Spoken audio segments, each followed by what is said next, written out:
Say Theos, what's up, man? I'm having some technical difficulty here. Plastic. It's our most dangerous addiction. And to get the whole world clean, that's it.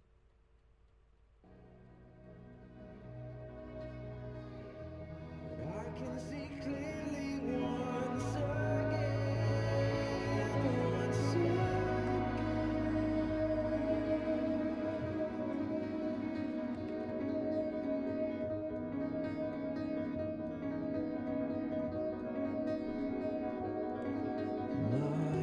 Say Theos. My Zombie Jesus, you already know the joke. You know, nobody ever talked about that, St. Theos. Like, after after Jesus resurrected, nobody talked about, like, where he went afterwards, you know what I mean? Like, what the fuck happened to him? Did he go take a walk down 995 South, go hit up a Chick-fil-A and grab a two-piece? What the fuck happened to him?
You get what I'm saying, St. Theos. The Christians hate that shit, right? I'm a Christian too. Y'all already know that. The Christians hate that shit. They hate jokes like that. Here's a good joke, right? Here's a good joke. How does Jesus whistle? You know, through the hole in the hand.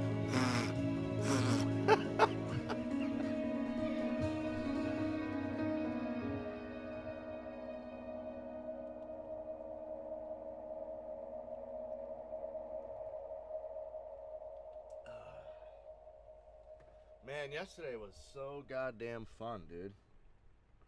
I cannot believe how much dab I smoked. There's a feeling in the night. That's what you're gonna listen to. I now. cannot If you believe press how much play. dab The I song is called smoked. Feeling the Night. Feel it. In the night. Night.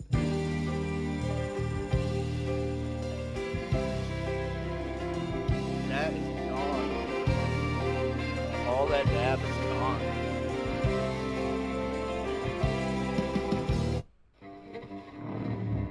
I still got quite a bit of stuff, but I just precision parts. can't believe Or how isn't. much I smoked this. It's inspected by Yeah. Mercedes-Benz factory-trained technicians. It was 420 after all, but still. going ham on that shit, dude.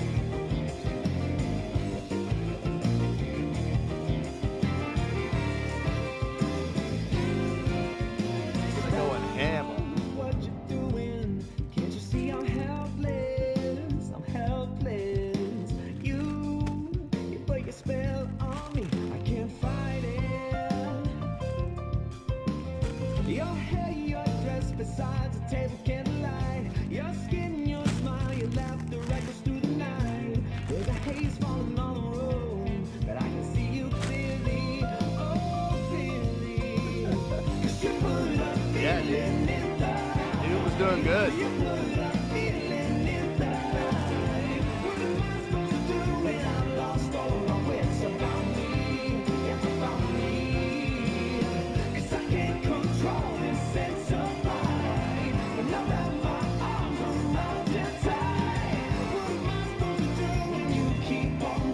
I've been a fatty.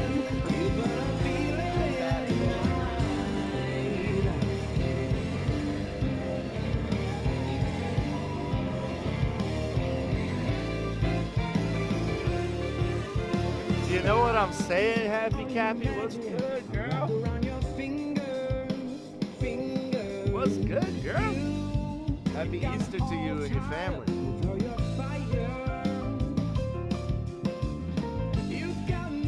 I'm gonna bring some to work with me. You want some Reese's? I'm gonna bring some to work. I'm gonna bring like a whole bag.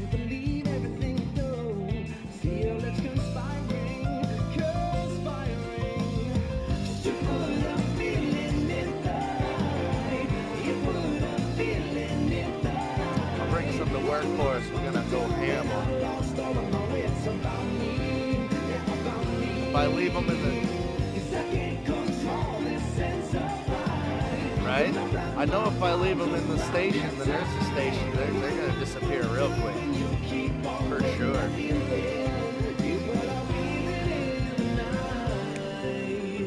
Put them in that nurse's station, they're gonna go bye-bye. I'll probably do that because I don't want to eat them all myself. I'll kill my damn self. And I have no self-control, so I gotta get rid of them.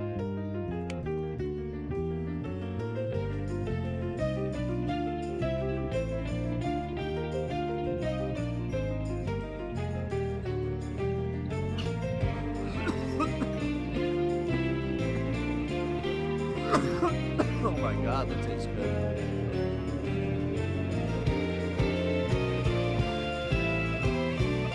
I'm almost at 600 subscribers. Another 400 subscribers and I'll be able to live stream on mobile. And I was thinking about if I can get up to 1,000 subscribers, I was going to get my acoustic guitar out and start playing acoustic jams live in the forest. I thought that'd be kind of cool. So if I can get another 400 subscribers, I'll be doing that this summer. Happy Easter back to you, St. Theos. So I don't know why YouTube changed their policy because it wasn't like that like a year ago. But I was informed that you have to have 1,000 subs in order to live stream off your mobile. I don't know. Could be because of guys like Ice Poseidon and things like that kind of ruining it for everyone else. But hey, whatever. I'm only 400 away. That's not like undoable. You know what I mean? 400 is nothing. You know what I'm saying? I do play The Forest. Yeah, I beat it. Yeah, I'm not too impressed with The Forest. Damn good game, good graphics, good concept. There's just not a whole lot to do in the game. You can beat it in like 15, 20 minutes, you know what I mean? Like, I like 7 Days to Die a lot more because there's more to it, more to do, more going on. Even though it's a shittier game, shittier quality, shittier graphics. But The Forest is a great game. There's just not a lot to do in it. That's all. But you know The Forest it's a concept game, right? You know that. It's just a concept game. If that game does well in sales and makes money, then we'll see a bigger, better version of it. But that game is just simply a concept game.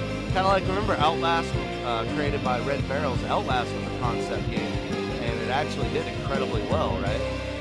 So since it did so well, then we got Outlast 2, which was a more upgraded, more next-gen, more put-together version of what we had in the first game. But I still love Outlast 1, man. Outlast The 1 song is puts by the you Reign of Kindle. in It's that got insane it's asylum called Make a and Sound. all the sound effects and the atmosphere and just the ambience of the whole thing was just amazing, amazing. Don't get me wrong, Outlast 2 is a great game, but Outlast 1, dude, holy shit.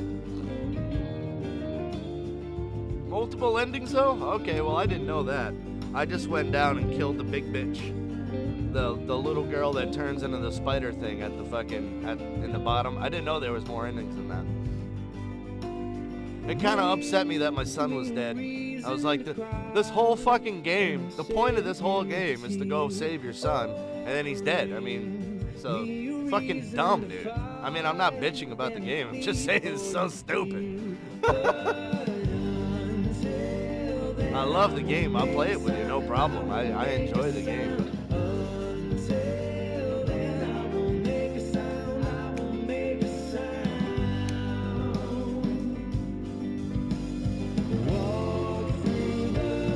What do you mean, replace Timmy? I don't know what that means.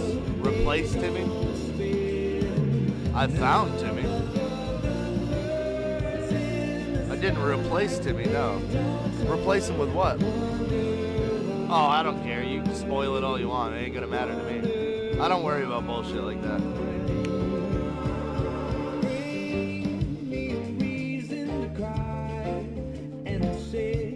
Go ahead and spoil it, Setios.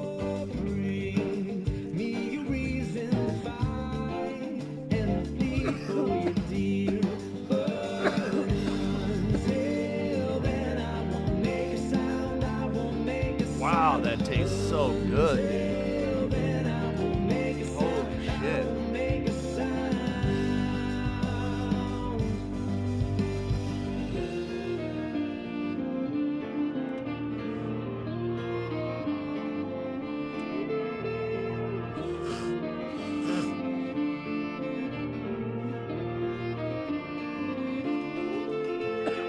Oh yeah, I seen that plane pass overhead before. I was wondering if there was some significance to it, because I know that you can put down that SOS on the ground.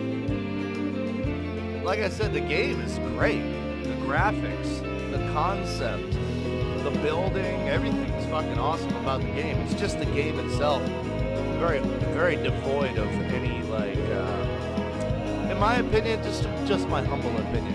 They should have left Timmy and all that bullshit right out the game, and it would have been a better game, in my opinion. You know what I mean? If you were just a guy that crash landed on an island full of cannibals, and the objective was just to survive, then I think personally I would have been a lot more adept to the game. I would have been more into it.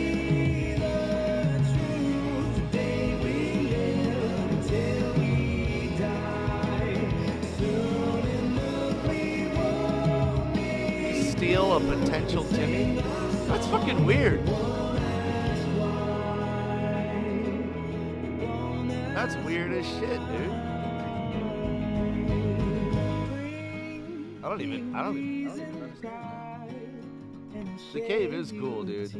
A lot of the caves are cool. Matter of fact, I think if you actually pay attention, I think most of the cave systems are actually connected. And once you kill everything in the bottom of the cave,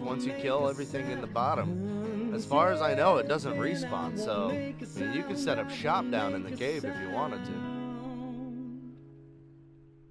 You'll never get bothered by hordes of bullshit coming in trying to kill you. If you're down in the cave, you ain't gotta worry about that shit. But dude, 7 Days to Die is where it's at. I'm sorry, dude. That's just one of the best survival games I've ever played in my life.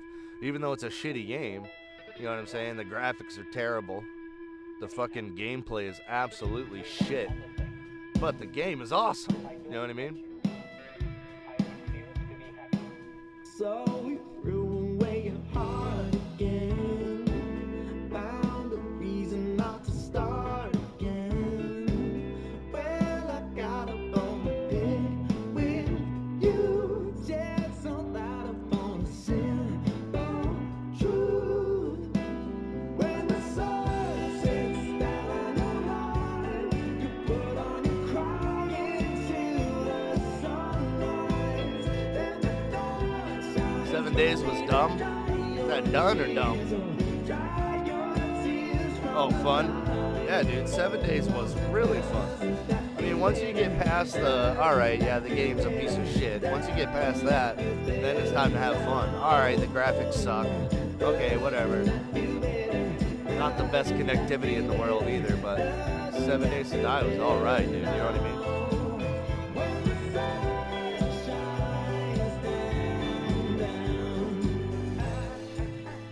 Actually, I'm gonna flip this back to stereo. I had it on surround sound yesterday because I had a lot of people in the house and I wanted everybody to be able to hear everyone, so I put it on surround sound. And when you click this, because this thing actually has 4 mics, it's got 4 mics in a round, but when you put it on stereo, it only puts the mic in the front on, just the front. So that's why when I swing it to the music like that, it comes in very clear.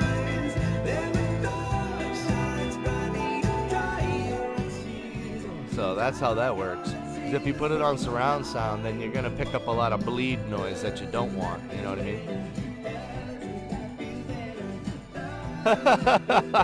Yeah, dude. I've personally, knock on fucking wood, I've never collapsed a cave, but my boy Braun has done that a few times. The rocks fell on him a couple times and actually killed him. I was like, God damn, dude, collapses can kill you? He was like, apparently. Man, I miss all that shit. I miss hanging out with my bros and playing fucking games. All because one cunt had to throw a fucking temper tantrum.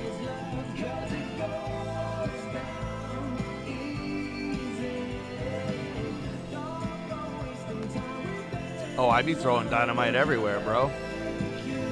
I be throwing dynamite fucking everywhere.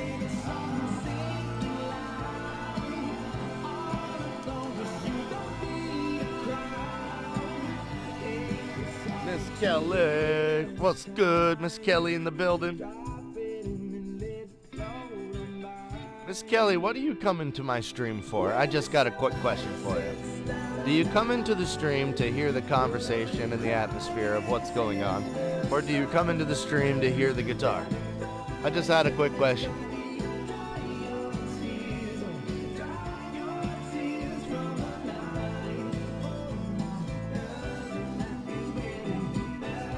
Today's the 21st. And you know what that means? Mortal Kombat. Doesn't Mortal Kombat come out very soon, like today?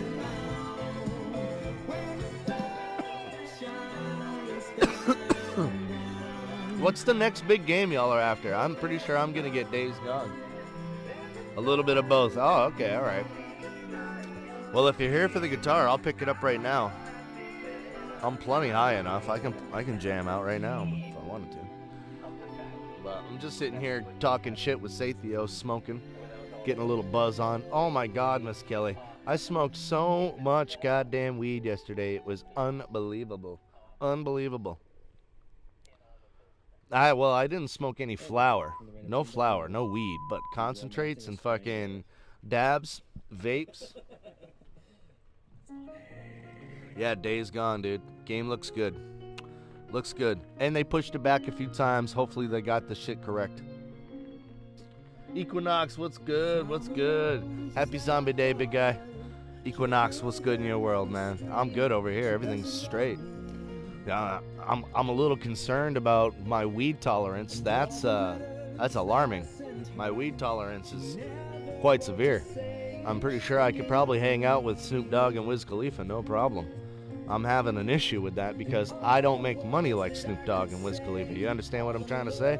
So my habit needs to like calm the fuck down a little bit because I can't afford all that, you know? I mean, I can, but Jesus Christ. All my money really would be going to marijuana and shit. That's absurd. I like to do other things, like buy guitars, buy music equipment, buy video games, go out to fucking cool-ass places, like the movies, or get a fat-ass steak at Applebee's or some shit, you know what I mean?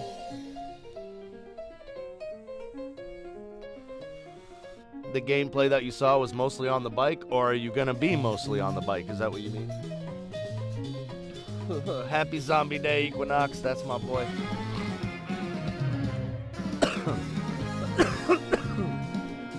Christians hate that joke.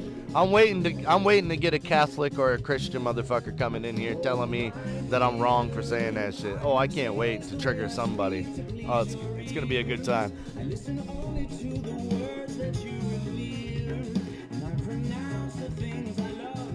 Oh yeah, Mad Max, huh?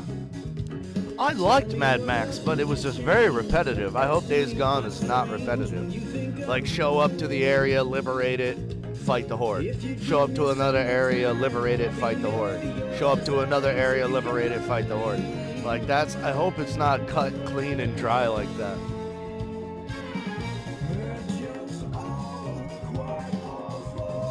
Either way, I'm gonna buy it. I'm picking it up.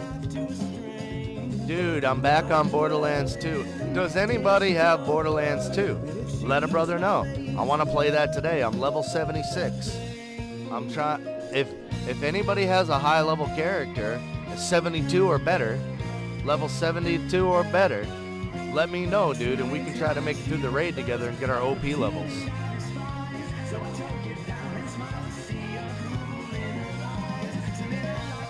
Once we get our OP levels, then we can finish out the raid on Digistruct Mountain. So who knows what that's gonna give you? We can do the Badass Crater of Badassitude.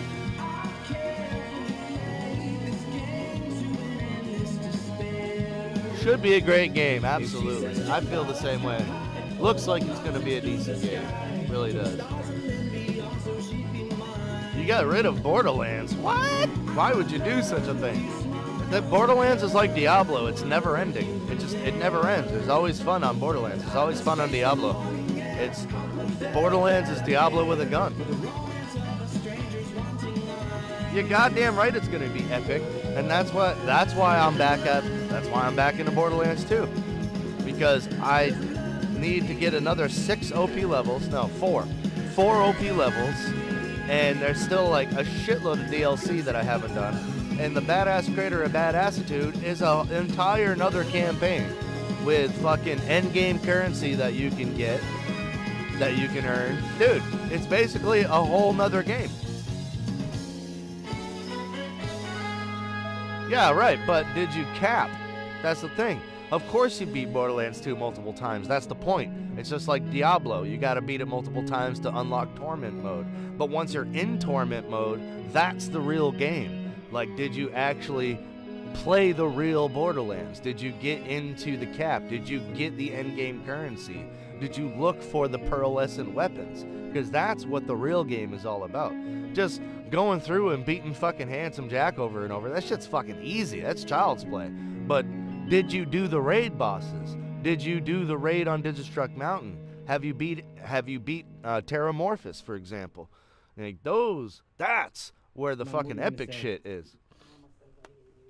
Mama says I hate music. This song's called I Hate Music. Yeah, go hate it. Hate.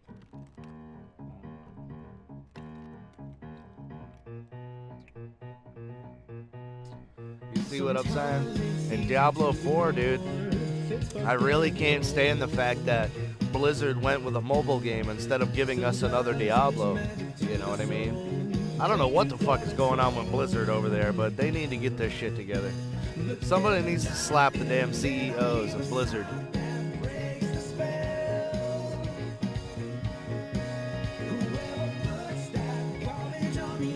Yeah, if you're talking about Borderlands 2, you're far from done. You're far from done. The cap is 72, then there's 8 more levels after that to bring you up to a full cap of level 80, which gives you enough skill points to go down all of your skill trees. And then that opens up a brand new game mode, which I'm sure you haven't done yet. And then there's raids. There's like three raids that you can do that all give you endgame currency that you can acquire and spend it on the endgame vending machines, kind of like adventure mode in Diablo.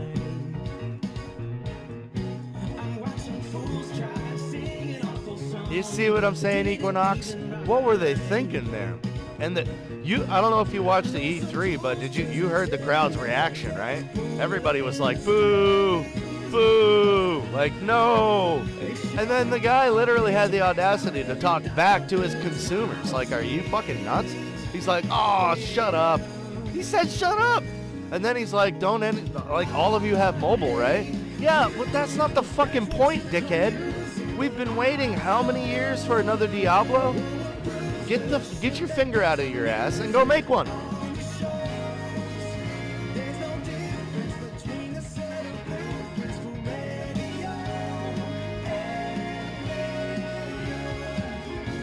I'm sorry, dude. Mobile is not the future of games. At least not yet. At least not yet. You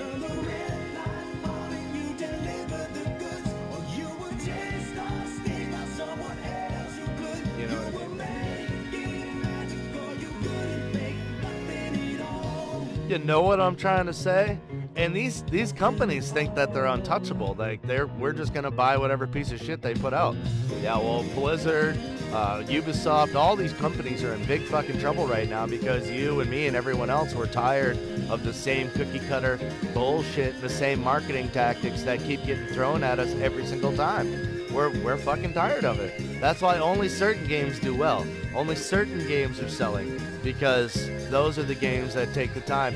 We don't mind the shitty ass, half-assed marketing tactics if your game is high quality, if your game is worth it. But if your sloppy ass game is put together just basically to make cash, well, the consumers are getting smart to that shit. We're starting to realize it, okay? A lot of people are. And you can tell because a lot of these companies are starting to get in trouble.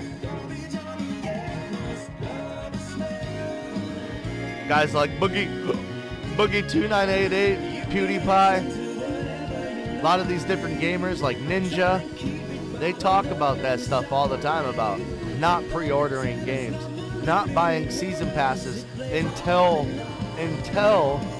the content is available, right? Because if we're gonna keep handing them money before content is available, then what the fuck is the incentive of finishing the content? You see what I'm trying to say? Or that's not even what I'm trying to say. That's what they're trying to say. You know, and it clicked with me. Like I thought that was a really good opinion, and I stopped buying games. I stopped pre-ordering games. I stopped buying season passes and DLC unless if it was actually worth it, unless if it was actually worthwhile. You know what I'm saying? And matter of fact, I gotta be honest with you, I've been a much happier gamer ever since then, dude. I wasn't duped by Anthem. I wasn't duped by Destiny 2 or a lot of these other marketing schemes that get put out on the fucking system or all on the PSN network. I don't get none of that shit affects me. You know what I'm saying? And I'm half tempted not to buy Days Gone when it comes out, just because it's not a multiplayer game, so I really don't feel like I'm gonna miss out on anything. I could wait a couple of weeks on that and see how everybody else likes it, see what the hell is going on, because I got plenty of games that can keep me fucking satisfied. And it's like you're sitting there with all these games, right, that you've never finished. I know you're probably the same as me. How many games do you have in your kitty? How many games do you have in your library that you haven't finished? I know I got tons. So I can wait, dude. You know what I'm trying to say? Yeah, Hey, is this thing on? hey, Hey. you're listening to The Man, the Wood, and the Stove. Nah, Days Gone's not multiplayer. As far as I know, it could have a multiplayer element. It very well could have a multiplayer element. But the story is single player.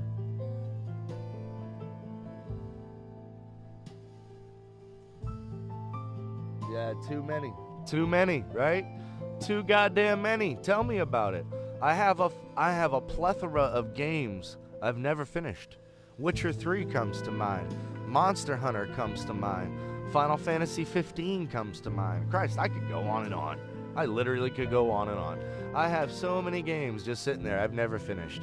And I'm looking at Days Gone sitting there like, damn, man, I got a part-time job. I got a full-time job. I love streaming. I love playing guitar. That takes up a lot of time.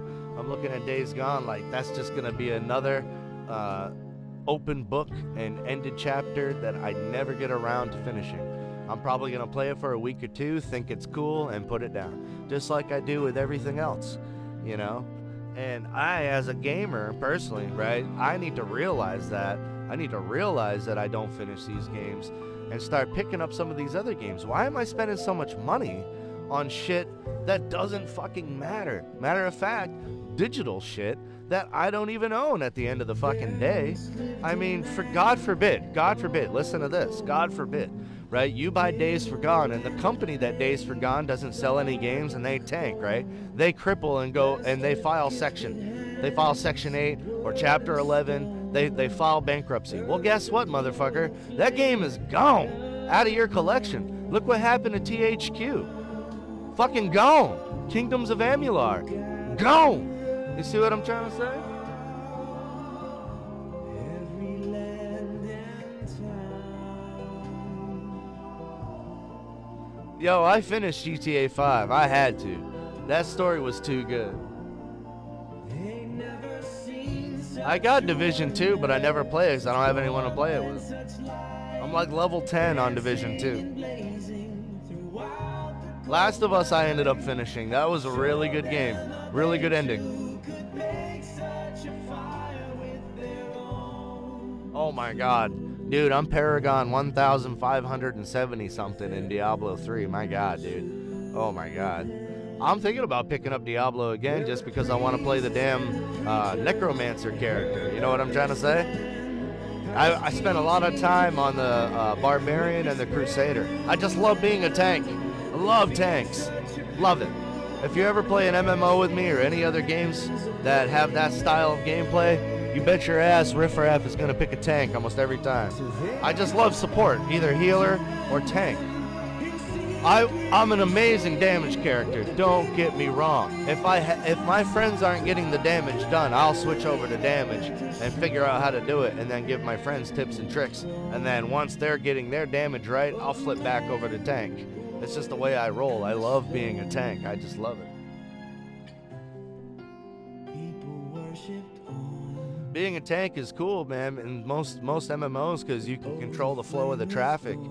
And matter of fact, I can do more as a tank than I can as anything else. Like, if I see my friends getting hurt, I can pull the enemy off my friends, or I can, acquire aggro, get the aggravation of the enemy or the bosses on me. Take the attention off my friends, things like that. I could put protection on my friends, circles of protection, armor, all that shit. You know what I'm saying? So I just love being a tank, man. It's my shit.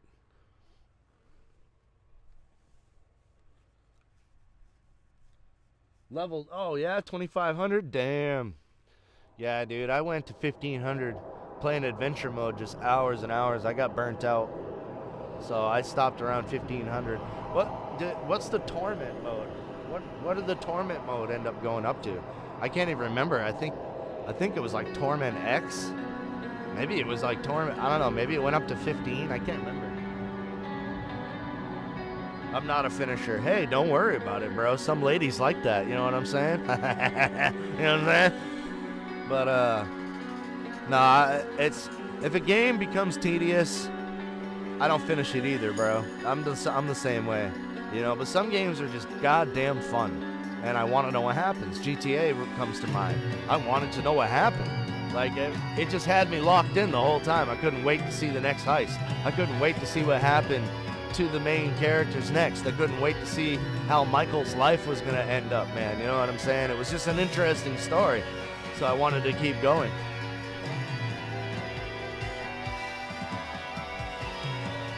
Oh, Equinox, I have no doubt in my mind that took a long time.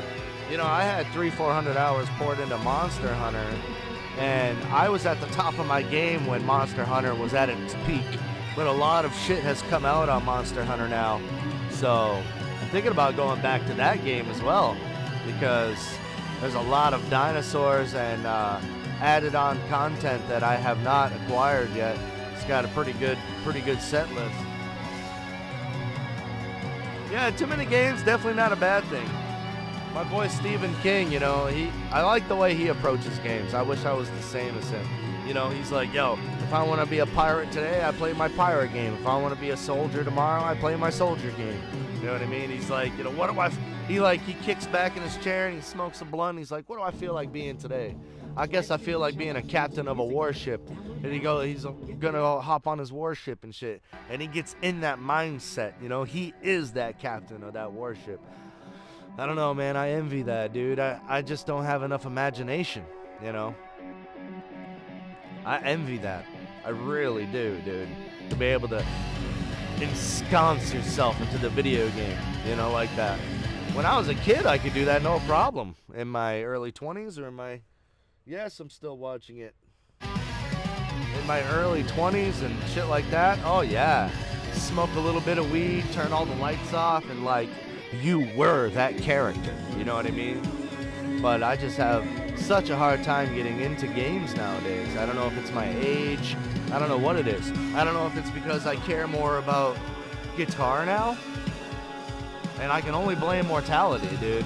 Because where my mom had a heart attack and I've lost a few friends this past year and last year, I want to get better at more physical things and skills because I can't take my video scores, you know, to a goddamn job interview. I can't take my video game trophies to the grave with me, you know what I'm trying to say?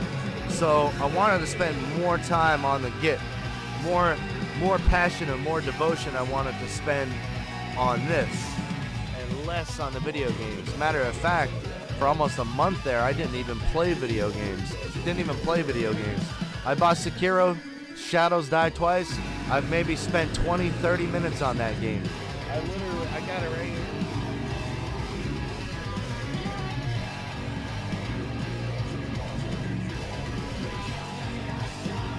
Dude, I bought this shit the day it came out. I spent a half an hour on it. I don't play it. I don't have very many cases. All my shit's downloaded. I have like 183 games or some shit downloaded, but a lot of it's just PSN stuff. I probably got like 50 or 60 games I've actually purchased. But yeah. Oh, you out of here, Faith? But this is the game right here I'm really into, man.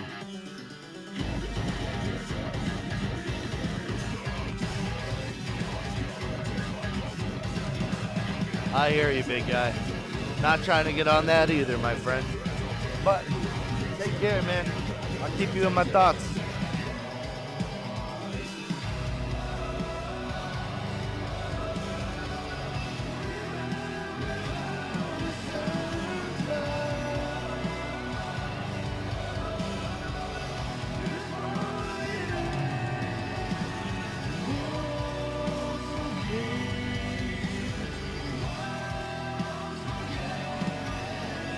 Oh, good night? What, did you pull an all-nighter? God damn, big guy. Yeah, I stayed up till about 2:33. I made fucking sweet love to the wife, man, for like an hour and a half last night. Oh my God, it was epic. And then I just passed the fuck out like a fucking, I don't even know, like a happy hungry polar bear or some shit. You know what I mean? Just like, I was dead to the world. And I only slept about 3-4 hours. And I'm so fucking refreshed. All that weed that I smoked after having sex and then laying down, dude, I think I got the best rest I've ever fucking had. Because I only slept maybe 3-4 hours and I feel like I slept all night long. All night long, dude. I feel like I got the best rest of my life.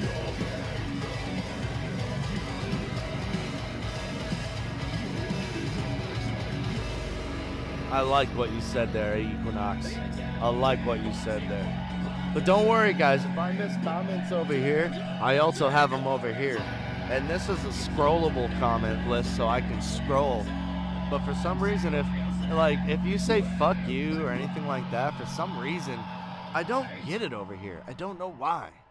Equinox, try it out. Say, fuck you, bitch. Type that. Say, fuck you, bitch, to me. Say that shit. So type it out. Fuck you, bitch. I want to see if it's going to come out on this side right here.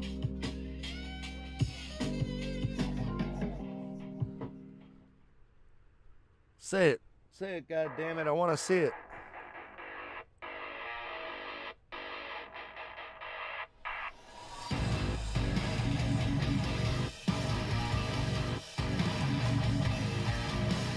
This is gonna be an experiment.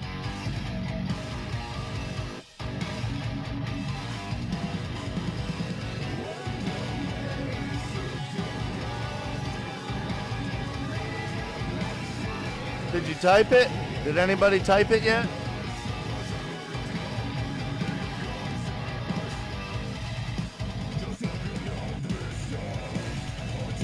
Yeah, dude, I think so too. And I don't know what the fuck is going on with that, because I shouldn't have. Okay, so fuck you went through, but it didn't go through over here. It did not go through over here. See what I'm trying to say? I can see it here, no problem. It's not coming out over here.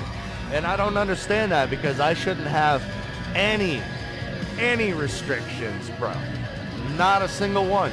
You know how I feel about freedom of speech. You know how I feel. You can come in here and say whatever the fuck you want to say. No matter how racist or ignorant or blasphemous it is. You can say whatever you want in here. I'm a firm believer of that. You know, I'm totally going to disagree with you, but I would never stop you from saying it. You understand what I'm trying to say? So I don't know why the hell that's happening. I've never put bans on my channel, unless YouTube is doing that on its own. Not coming from me. I never did that shit. Never once. I don't even know how to do it.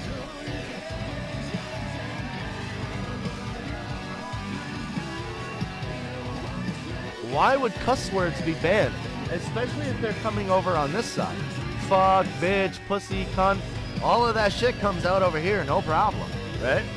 But then over here on, let me show you what I'm doing. It's like a little tablet, right? Just so I have that live chat, so when I'm playing guitar, I can see the comments, right? And then it doesn't pop up. Because you know me, I'll get people coming in here calling me racist, and they want to hate on my style and my opinions and my stances on the world and whatnot. And that's fine with me. I encourage people to come in here and challenge me, but I won't know it if I can't fucking see it, right? That bothers the shit out of me. It really does. But obviously, if I'm like when I'm engaging like right now, I'm looking at that. I'm looking at this comment list. So I will see it over here, because this side seems to not ban anything. Only recently, right? So I'm not the only one fucking, like, you know, and I don't cuss a whole lot in my comments. I don't know if you've ever seen me comment on anyone else's stream. I'm pretty, like, reserved. I don't really talk shit like that. It's just not my style, you know? Anyway, so I'm saying, like, my typical comments, how I would typically talk to any one of you, right? I'm not changing up anything I do, and it's not going through. I'm like, what the fuck? And I found it out when I was talking to H2K Devious. Y'all know him. He does bar streams. Shout out to H2K Devious, good man. Happy Easter to you and your family. But when we were talking about socialism and my disagreements about socialism, some of my comments weren't going through, and I wasn't cussing. I wasn't saying anything derogatory or negative. I wasn't being evil or anything like that towards H2K. We were having a healthy discussion about capitalism and socialism. That's it. And YouTube was banning my fucking comments. And I even put on H2K, yo bro, are you stopping me from saying certain things? And he said absolutely not. Even though he claims to be a socialist, he says he's a big fan of freedom of speech, which doesn't really coincide. If you're a fascist, you're supposed to ban those that you disagree with. But anyways, I digress. So that's something else I disagree with him on socialism about. But that shouldn't stop us from being able to have a healthy conversation about capitalism and socialism. It's just fucking stupid. Anyways, I'm ranting now. But I don't know.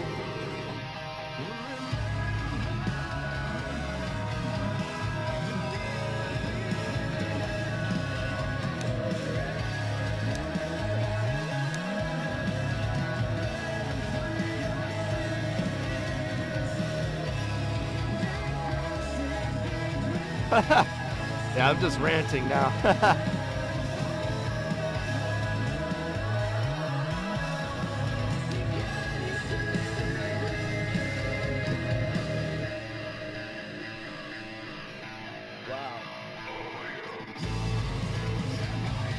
The taste on that, it's so good. That is Gorilla Glue shatter right there. It tastes magnifique.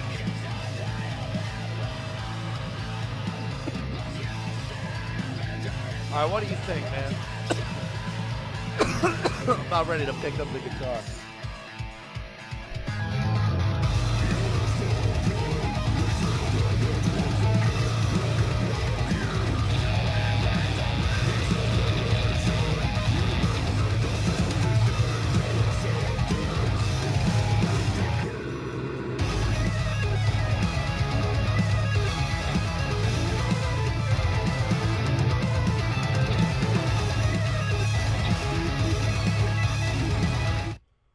Love that shit. Remember, la la la la la la, forever.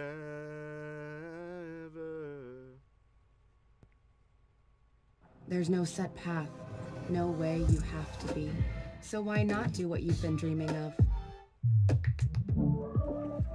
You've got the power, we've got the tools. Make a website with GoDaddy and put what you want out there.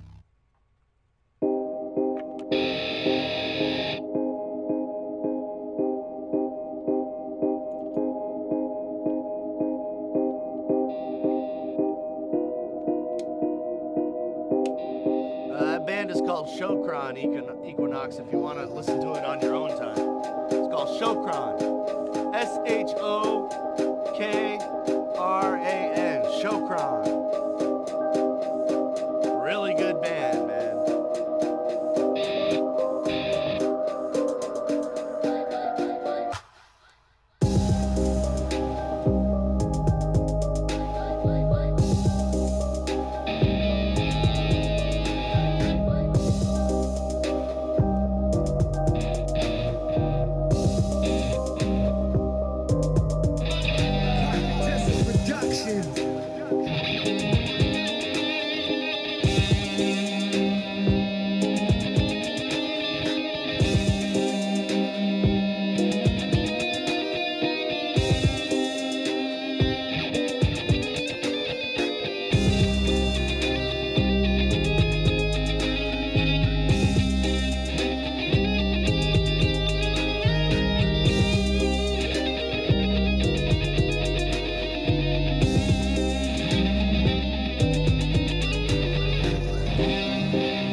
Productions.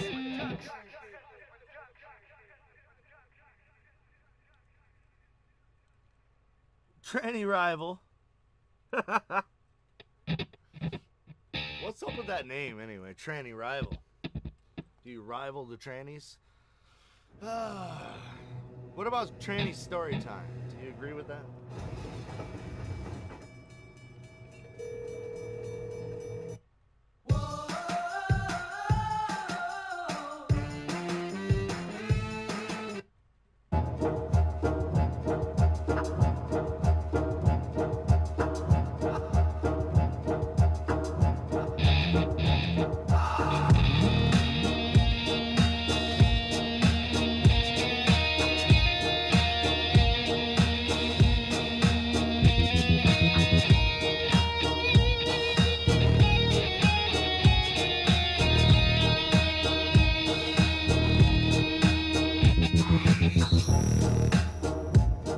I'm an idiot.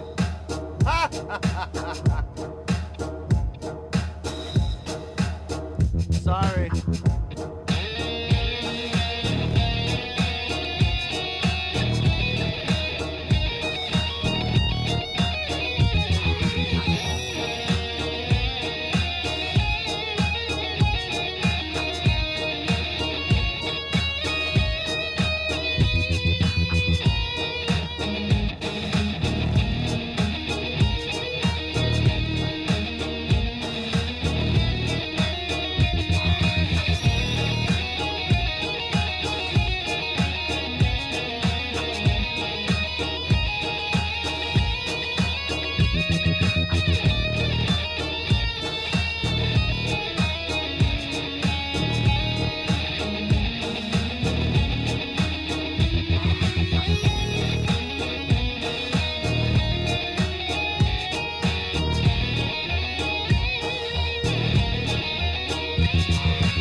Ronnie, what's good? Because the office printer can only get you Dude, so we had far. a great time yesterday, didn't we, Ronnie? Introducing Workonomy, a suite Talking of all services kinds for of your shit, business weren't we, with bro? 24/7 support. And we were having a good ass time Because yesterday. the I office remember printer that. can only get you so far. Introducing Workonomy, a suite of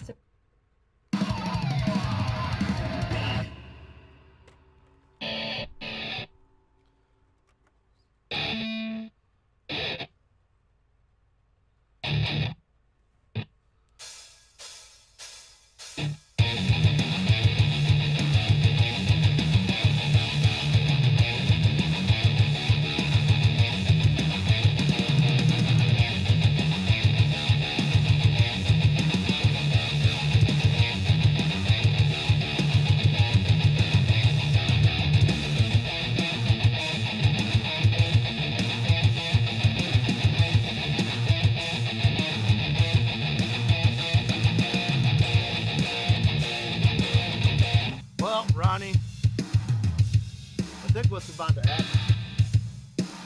I think we're probably gonna do what we did yesterday today. Only it's Happy Zombie Day instead of Happy 420 Day, right? I don't think I'll have guest appearances though. Probably won't have any of my friends show up today, unfortunately. Most of those dudes have lives. My buddy's going through a lot of shit. My other buddy's going through a lot of shit. So the fact that they even took time to come see me is fucking epic. You know what I mean?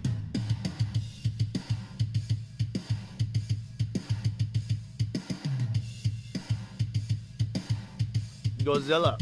That's a good band. Isn't that a band?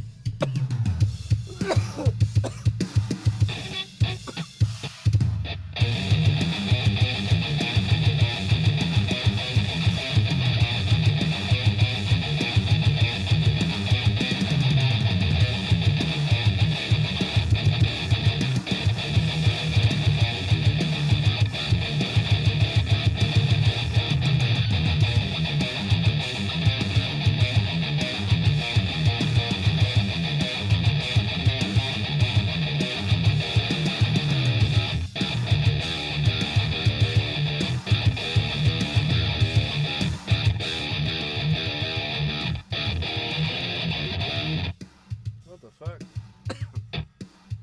My phone's been acting up today.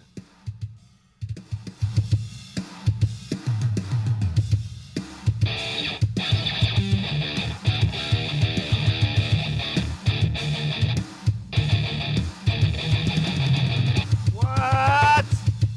Sorry to hear that, Ronnie.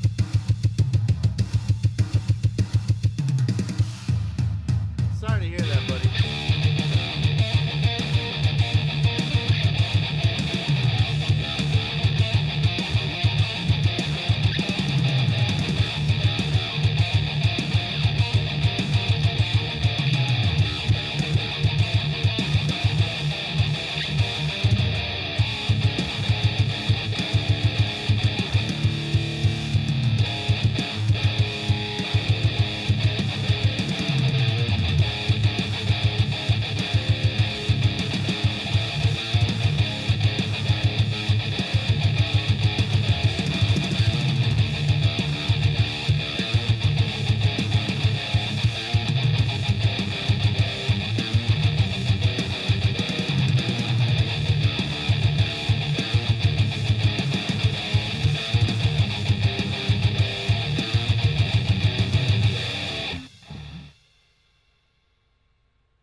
No.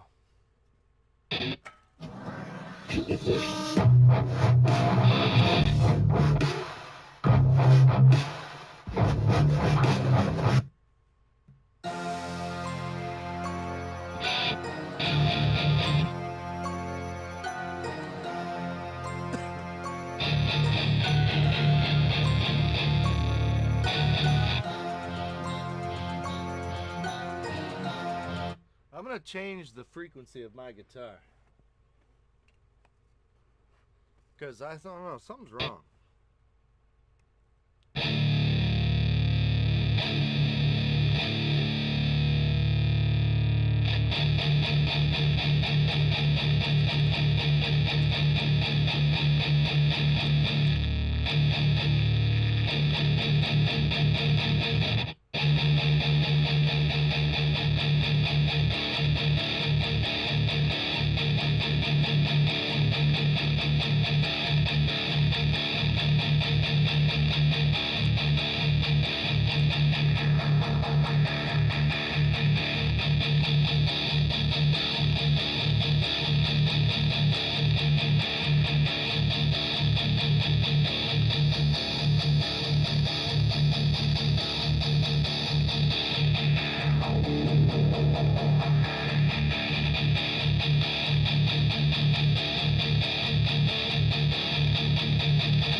is a fucking nice sound.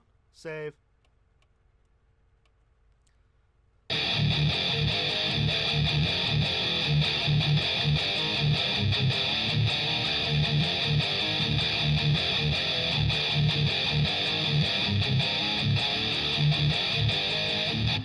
Dude, now that's a fucking killer sound right there.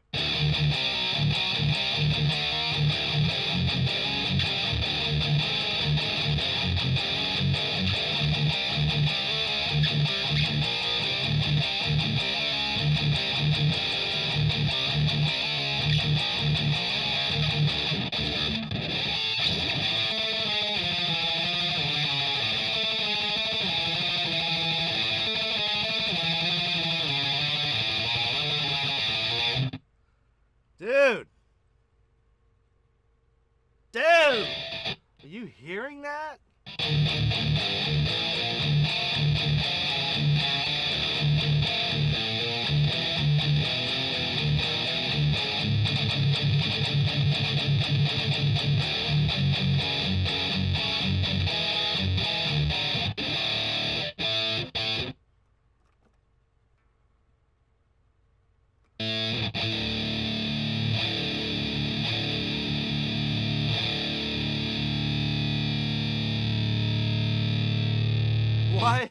Why aren't I a famous guitar player? Ryan. Probably because I've never applied myself to become one. The talent's there, but I've never marketed myself. I don't market myself. Honestly, this is the most I've ever done showing people my guitar talent. Typically, before this whole thing happened 2 or 3 years ago, me streaming guitar online, well, I was just doing it in the living room by myself. And that's kind of why I got so, if you remember me from when I first started around here, around 100 subs ago, I said if I can get 100 subs, I'll show you guys my guitar talent. I'll pull out my guitar and actually show you guys. Well, I didn't play guitar for almost 2.5, maybe 3 years. Didn't pick it up. I just had no desire. I was just playing by myself constantly, all the time. And then when this thing came along, when this whole streaming thing came along, it became an outlet for me to want to play guitar again. And so if you go back to my earlier streams and listen to me play guitar, and then listen to me play guitar today, oh my God, it's dramatically different. Not only am I a better guitar player than I was, I'm just more of a well-rounded social person, and I have a lot to thank for that because of you guys. You guys have molded me into a very sociable, a well-rounded type of person to be able to talk and play guitar, share ideas, and go back to playing guitar, and we could talk about conspiracies and then go back to playing guitar. It's unreal what we've created here on this little channel, and I owe it all to you bros. I really do. I'm not trying to be licky bum here, but I wouldn't be here if it wasn't for you guys. There'd be no point. There'd be no point. I'd be sitting here playing guitar in my living room by myself again. You know what I mean? So thank God, streaming came along. You fucking ain't right. I don't give a shit if you're just one of those types of people that just want to come on the stream world and just bitch about your day. If it's an outlet for something that you like to do, or something that you're passionate about, or if it's a outlet for you to relieve stress or whatever it is, man, more power to you. For me, I like to play guitar, and the fact that I can play guitar, and this is kind of like, I've said this before, it's like a digital sidewalk, like how you go on PlayStation Live, and then you like click on the Playroom, and then it kind of gives you all the tiles of different people that's streaming. Well, in my head, that's kind of like a digital sidewalk. People are walking by your stream all the time, and they can come in, they can listen if they like what they hear. Sometimes they'll leave a thumbs up, sometimes they'll even follow and subscribe, and I've actually gotten some pretty heartfelt comments on some of my videos. Some of the comments that, like you just gave me, why aren't you a famous guitar player? I see a lot of potential, blah, blah, blah. That shit, I don't shrug it off like it doesn't do anything for me, because it does. It's just I've been beaten up my whole life emotionally. You know, you have to understand that I don't know what to do with a compliment. It just, you know, I don't know what to do with it. It just kind of sits in my hand, and I'm like, huh, well, what is this? And, you know, I just do it because I'm passionate about it, and I absolutely love it, you know, and then that's basically why I do it, you know. And I know a lot of guitar players, they claim that that's what they do it for, you know, that it's passionate, and it's, you know, that they do it because they love it. But I think actions speak louder than words, in my opinion, because some of my most favorite guitar players on planet Earth are not famous. You know what I'm trying to say? So, Ewan Dobson, I'm sure you've never heard of him. Robert Marcello, I'm sure you've never heard of him. You know, these are some of my favorite guitar players. Trevor Gordon Hall, Callum Graham. These are some really good guitar players I'm sure no one has ever heard of, and they're just absolutely diabolical at the craft. Some like Michelangelo's on the guitar. You know what I'm trying to say?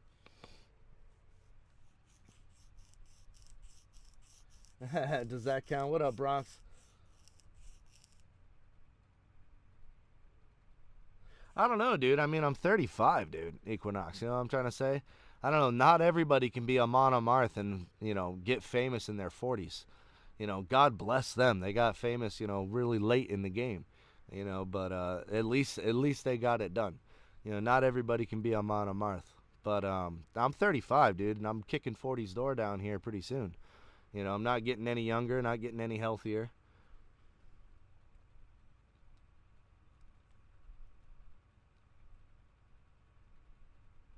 Oh, yeah? Yeah. Well, let's just say I've hung out around famous people my whole life. I mean, I was a roadie for, I think, like 2.5, 3 years. And we would travel all around the state of Maine and set up all kinds of talent. So I actually had the chance to hang out with, you know, all kinds of different famous people and rich people. I've just never been one myself, you know what I mean? Jimi Hendrix, Prince were badass too on the guitar. Yeah, you goddamn right, tranny rival. Tyranny rival. That's a really cool name, man. Tyranny. I kind of forgot it was spelt like that. I use that word all the time. You know that, right? Tyrannical. Tyrannical. Tyrants. Tearing up the terrain. Did you know that the tyrannical tyrants are tearing up and terraforming all the terrain on this beautiful land that we live in? Look up Rosenberg Trio. Age is no barrier. Rolling Stones are still rocking, and yeah, but I'm saying when they got famous. That's what I'm saying. Of course they're still rocking because they're famous. Why wouldn't they? But I'm saying when they got famous. They were just young guys. Lulo Reinhardt. Let's play a little bit more, shall we?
Equinox.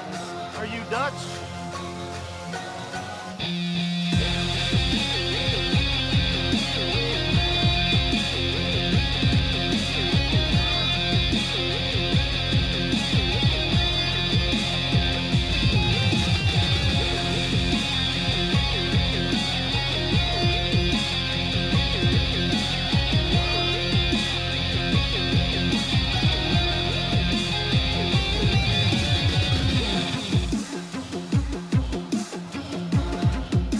Don't know, Ronnie.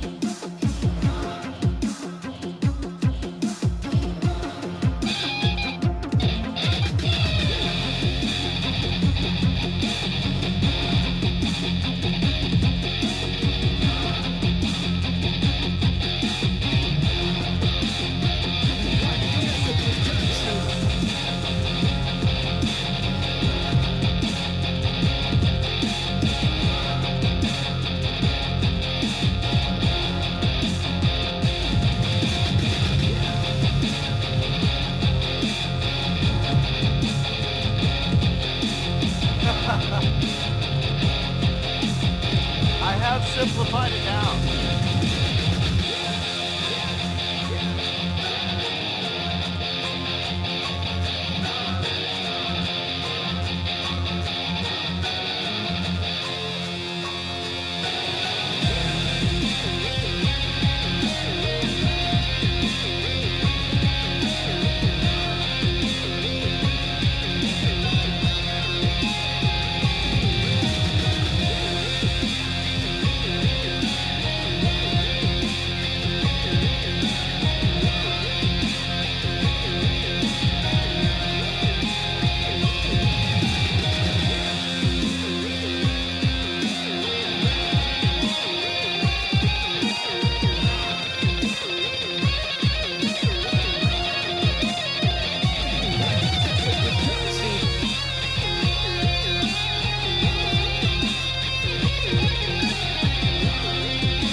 The authentic Clamato Michelada is made with Clamato and beer. Well, you know, I mean, economy. The best way I can explain that is one of the not a teacher because I've never been like taught per se, you know, but a guy named Matthew Obie. I looked up to him a lot when I was in my college years. I never went to college. In my high school years, looked up to him a lot, and he always told me that, you know, your picking hand is really the most important thing, you know. That's really what, you know, if you can get this down and make this sound really nice, then this is gonna sound great. And he told me that forget about the guitar. This is what he said. He's like, forget the guitars even in your hand. He's like, with your rhythm hand, right, with your picking hand, you're playing drums.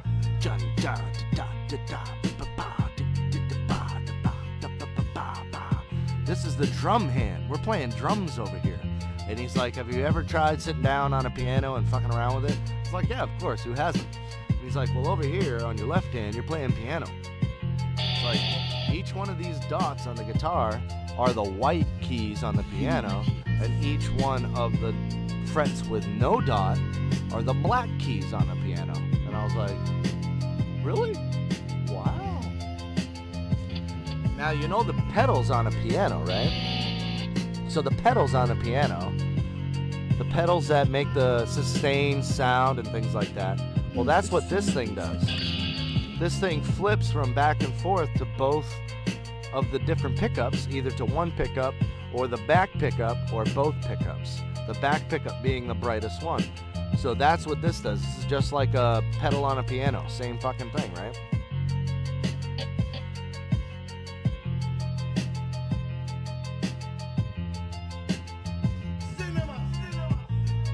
But yeah, dude, so as far as making it look easy, I learned, I want to show you something. I'm going to tell you why I make it look easy, bro. Because when I first started playing guitar, I didn't know how to play. So I actually literally started playing like this because I didn't know what I was doing.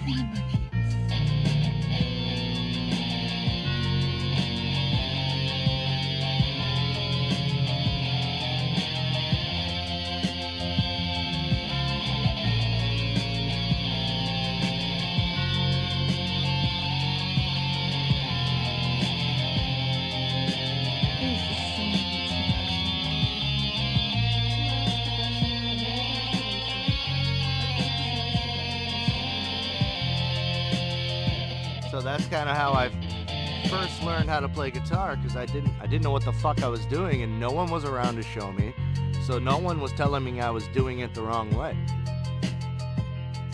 So I literally started learning how to play guitar flat like that. And anyways, long story short, that's how I developed the old one finger technique, right? I'm gonna play one finger.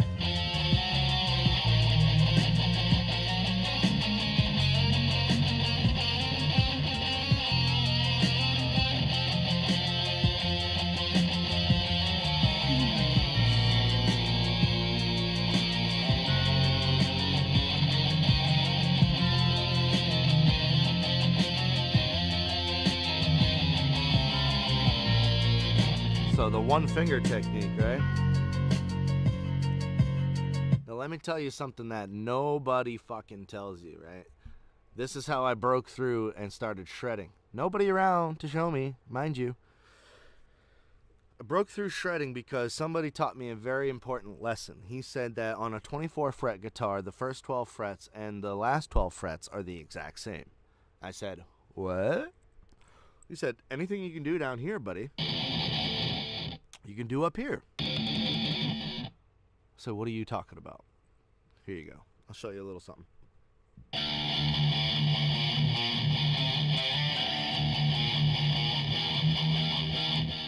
Now we're going to do that again, right?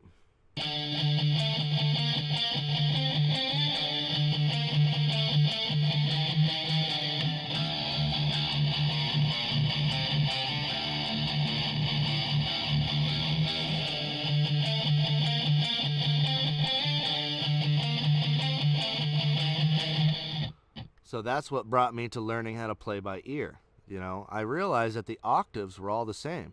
If you go 12 frets or even 8 frets, like, right, like 1. So what's that? 1, 2, 3, 4, 5, 6. On the 6th fret, the strings repeat themselves. Okay? They repeat themselves. So the octave, no matter if you know the correct way to play something or not, I quickly realized didn't matter. What really mattered was the sound, was the frequency that the guitar produced. That's what mattered. If I could mimic the sound, right, and match it up to what I was hearing, then I knew that there was nothing that could stop me. I knew that. Now, I am not a technically advanced guitar player. I don't have any idea what I'm talking about. I don't know the lingo. I don't know chords. I don't know none of that shit. All I know is how to apply my fingers down to the fretboard and make it match the sound of what I'm hearing. That's what I do. I do have guitar techniques that I've picked up along the way. Obviously, you're going to have those. You know, especially when you talk to famous fucking people that tell you their tricks and their trials and tribulations that they went through. Yeah, so I was able to get a couple of shortcuts from some people that told me some of the tips that I was doing wrong, right? And at a young age, right, I was very humble to take that constructive criticism, because at a young age you feel like you know everything and you're going to conquer the world and you're the best guitar player the world's ever seen, and you know you're an old washed up has-been and you got nothing that you could ever show me. You know, that is a typical teenage attitude, and I didn't want that as my core elemental guitar playing. And I see it in this little guitar community I'm in. It's like 500 people. Guys, if you want to join it up, join it. But you'll see it. You'll see young guitar players with a bad attitude, you know. I try to be as open-minded as I can. And I think that's another reason why I made such an impact on the guitar community and on the guitar, streaming world and things like that, is because I am incredibly open-minded, and I absolutely love hip-hop and Spanish music. I absolutely love pop music, metal, fucking, show tune music, 50s swing music and shit. I love all that shit. You know what I'm saying?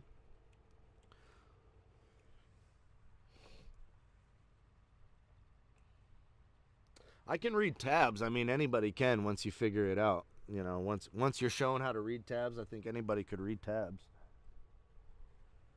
But no, I don't know how to read music either, big guy. No clue. I need to get another water. Let me put on some music real quick.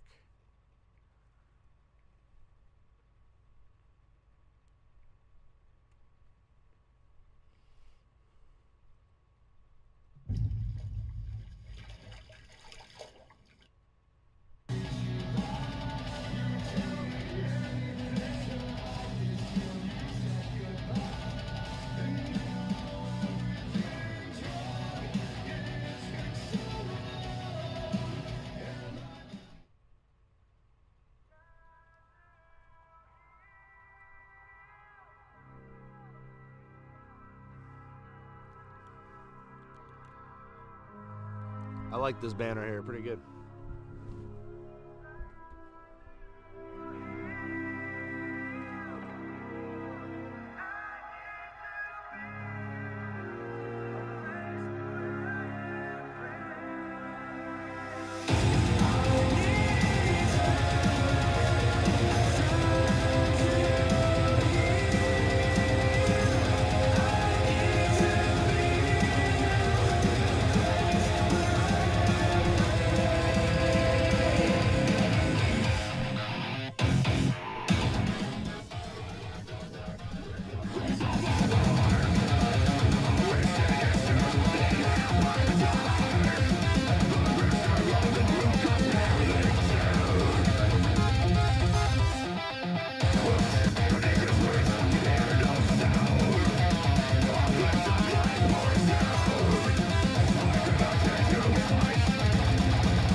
I don't believe in that shit, bro. I don't celebrate Easter.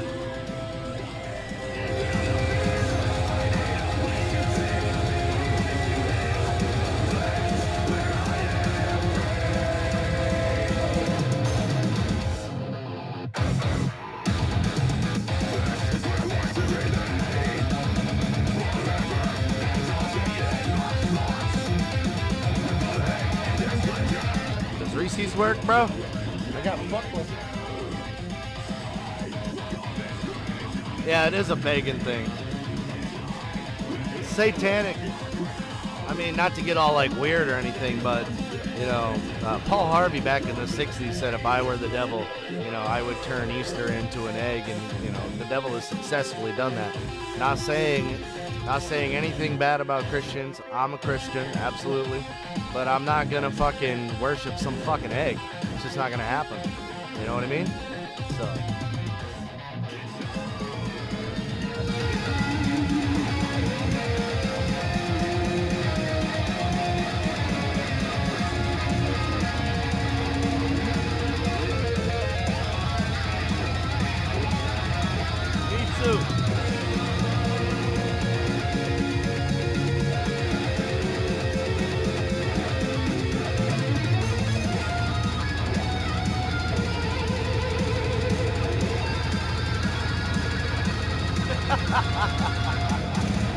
Hey man, gay frogs is a real fucking thing. Hey, hate Alex Jones or whatever. I don't give a fuck how you feel about Alex Jones. Atrazine is a real thing, and it is turning amphibians asexual. I don't give a fuck not you. I'm just saying I don't give a fuck if people believe that shit or not. That's a fact. Atrazine is in the water. It is turning amphibians asexual. People are drinking it. And you wonder why these pussy marches, these pussy hat marches get so much attention. Because everybody's a bunch of fucking beta males. Everybody's deficient on iodine and deficient on testosterone. And I don't give a fuck how you feel about Alex Jones. You should be buying iodine. You should be buying testosterone.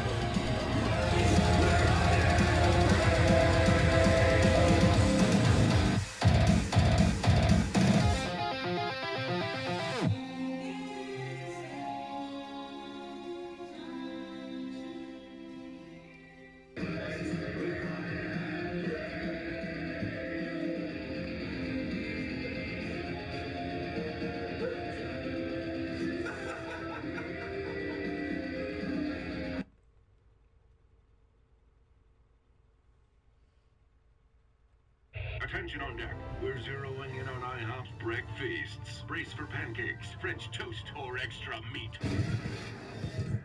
IHOP and Go acquired. Let's move out. Breakfeasts. Order I online don't and care. save $5.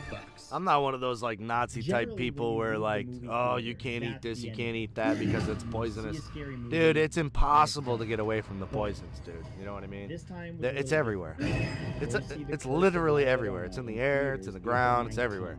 I mean, you could be some hoity-toity guy that's like, I'm not gonna eat gluten and I'm gonna be vegan and eat healthy. Yeah, bullshit, pal.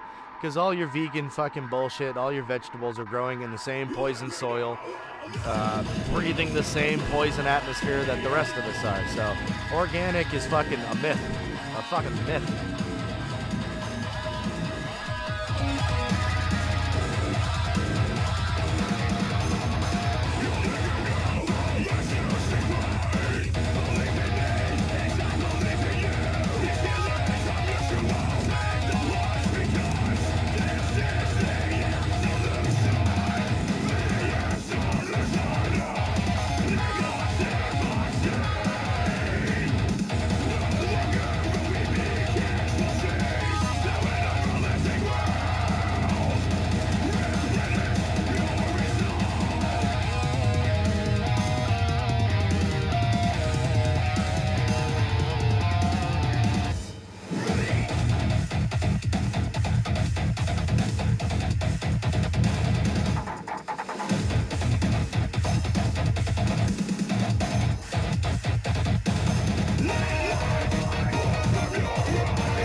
Hey, Tyranny Rival, you know who bought Monsanto's? Monsanto's is no longer owned by the same company.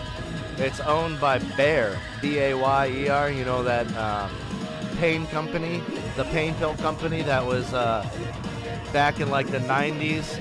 They were giving people AIDS from dirty blood, HIV from fucking prison systems. They were putting inside of their pills and fucking giving people HIV and shit. Look up the Bayer HIV scandal. It's all over Google. Yeah, Bayer and HIV, you know what I'm talking about. They're the ones that bought Monsanto's, the whole GMO program. How fitting. How fucking fitting, huh? Bayer's been deep in it since World War II. They were one of the first alchemy, you know what I'm trying to say. One of the first alchemy shops way back in the day. But I digress.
Sounds like we read the same news, Tyranny Rebel. Sounds like we read the same news, buddy. And you know what? You know what really pisses me off? When I bring this up to some of my closest friends, You know, I've been called everything under the book from some of my closest friends, to racist, to a nut job, conspiracy theorist, con artist. It's just unfucking believable, dude, you know, because I'm one of the most realist, most down-to-earth, most honest motherfuckers you could ever meet. And it's like, when I talk about shit like this, it's just like, wow, right over their heads. People can't, I don't understand how people can't fathom that there is a hell-bent, rogue government that is out of control, based on a eugenics program that is their main goal is to depopulate. Why? I don't understand how that's so hard to believe. They write books about it. Sorry, I'm getting upset. But I'm just saying, dude, what the fuck?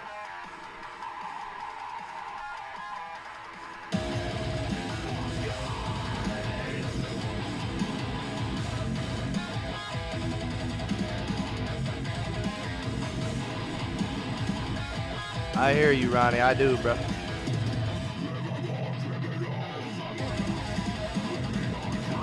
It's just I don't understand, man.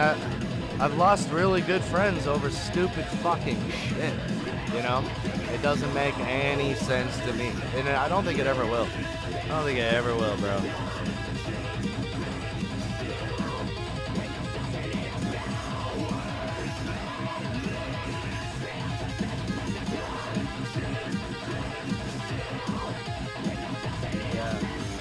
Hitler, man, I was learning some pretty cool stuff about Hitler and the Vrim Society. What do you know about the Vrim Society?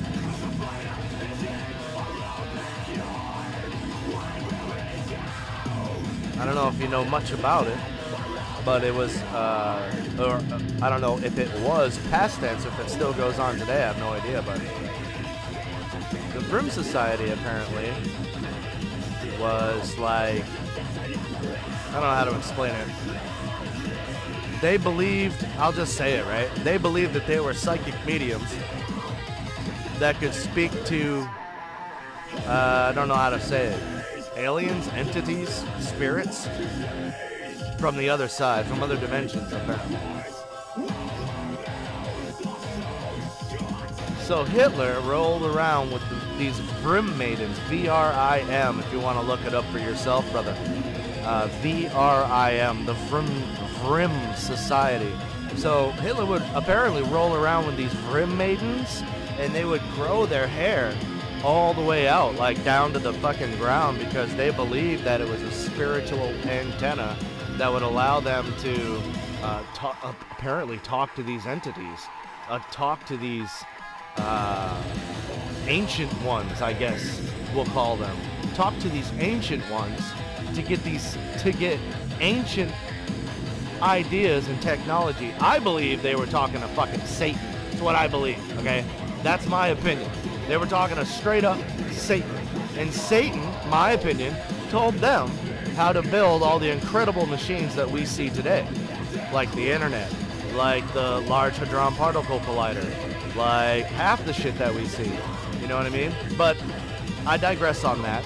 So the Vrim maidens believed that they were speaking to ancient ones to get this knowledge, to build the pharmaceutical companies, to create the alchemy, to create these rocket ships and this technology that, you know, anyways, point is, after World War II, and you know damn well that that was a false flag and a manufactured war, but anyways, point is, after World War II, a lot of the things that we know today sprung up, like NASA, the big pharmaceutical companies, things like that. So that just goes, so we just went all the way back, now let's go all the way forward. Again, how fucking hard is it to understand that there is a hell-bent, out of control, rogue government that their main plan of programming is eugenics, and their main goal is depopulation? How fucking hard is it to understand that? And so we vote a man named Trump in, love or hate the fucking guy, because he's not part of that eugenics program. You know what I mean? And no, he's not perfect. Absolutely not. And I don't understand how anyone can think or imagine some perfect fucking asshole or bitch that's going to stand up on that podium and be the president that's not going to have some fucking dirt somewhere in their goddamn closet. That's just unbelievable to me. Unbelievable. Where is this magnanimous person that's done nothing wrong? Get the fuck out of here. He shall cast the first stone. I'm just saying. I'm just really ranting now at this point. What's good, Riff? Hey, Showtime, my man. What's happening, brother? Foxy, my boosie. Smoke 3 big hits if you don't. Def, meet those creatures. I see what you're saying. Yeah, I'm smoking, we got some boogers sitting there that we're hitting on. You know.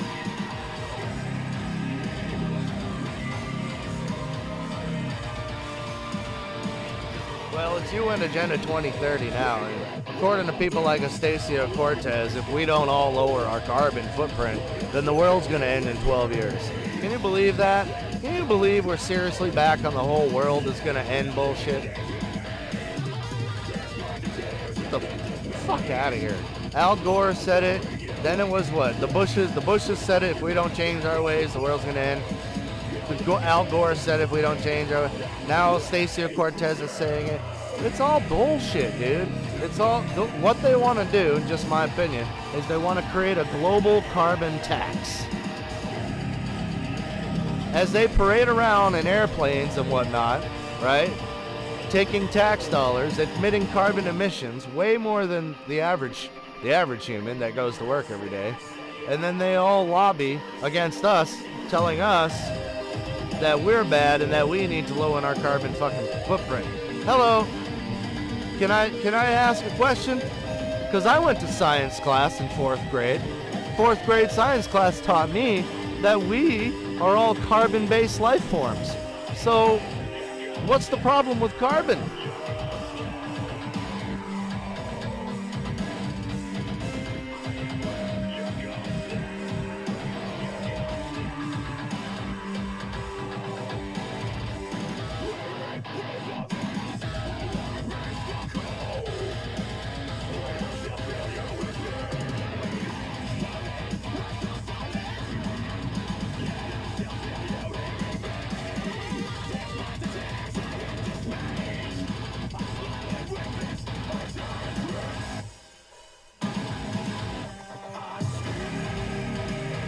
I know AOC's an idiot. That's not my point.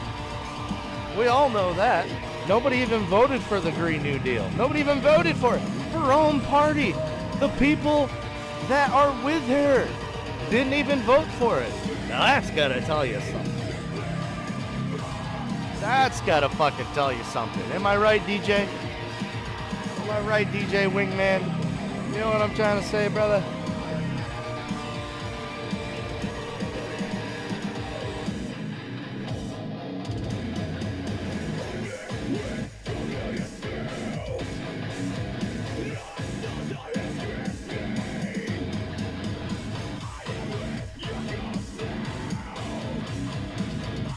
You didn't know I had this hat? Yeah. I made this hat, I don't know, probably a year or two ago. Back when we used to talk about UFOs and ghosts and shit a lot. It was a lot of fun. I used to get people like that would come in all the time and, tell me, oh, dude, you're just a tinfoil hat wearer. So I made one. It was, it's a good joke, good funny laugh. But conspiracies are fun to talk about. No matter how you slice that bread, no matter how many times you cut that cheese, just conspiracies are fun to talk about. It's funner to talk about that shit than, like, how your fucking day was going or, the daily grind of your work or, bullshit like that. I can't stand fucking small talk, dude. It drives me nuts. How's the weather out there? I don't give a fuck, motherfucker.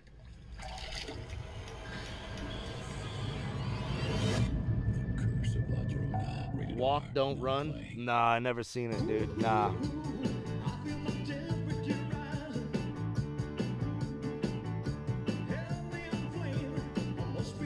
Oh, run, don't walk. Either way, I haven't seen it. Either way. But no, dude, I don't know much about ghosts. I was just saying, we used to look up, like, when I had my my screen back here, you know what I'm trying to say? We would look up ghosts, and just kind of like question things and whether if it was real or not, or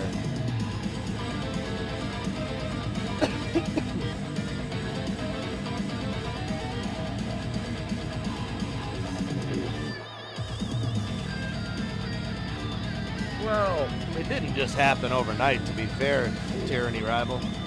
It didn't just happen overnight. This has been going on since the 40s, you know what I mean? Late 40s, but still. It's been going on slowly but surely because, well, think about it. You know, Soros and his little gang, they can overthrow governments no problem because they have dictators that they can buy off. America's a little different. You know, sure, it has a government, but it's busted up into individual states. That's why it takes a lot fucking longer to break America. And they're getting it done, slowly but surely.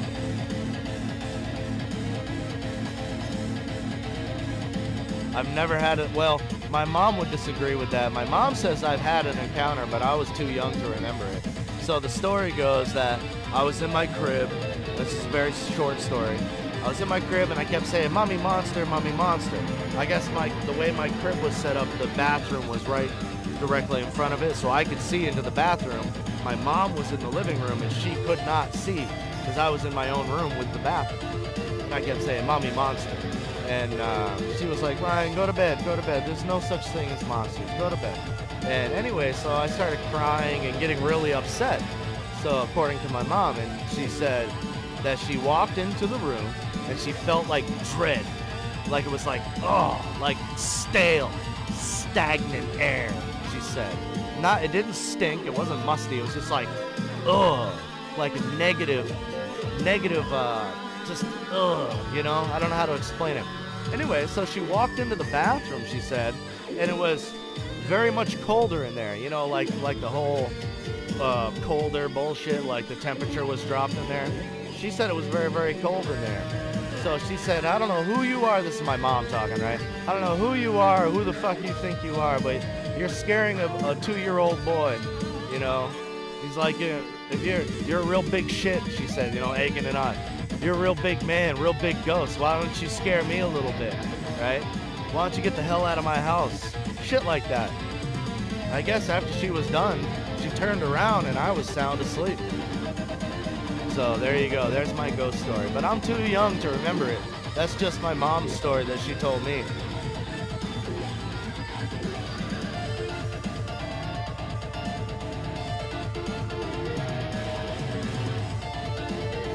My mom says that she was possessed by a demon. Or no, not my mom.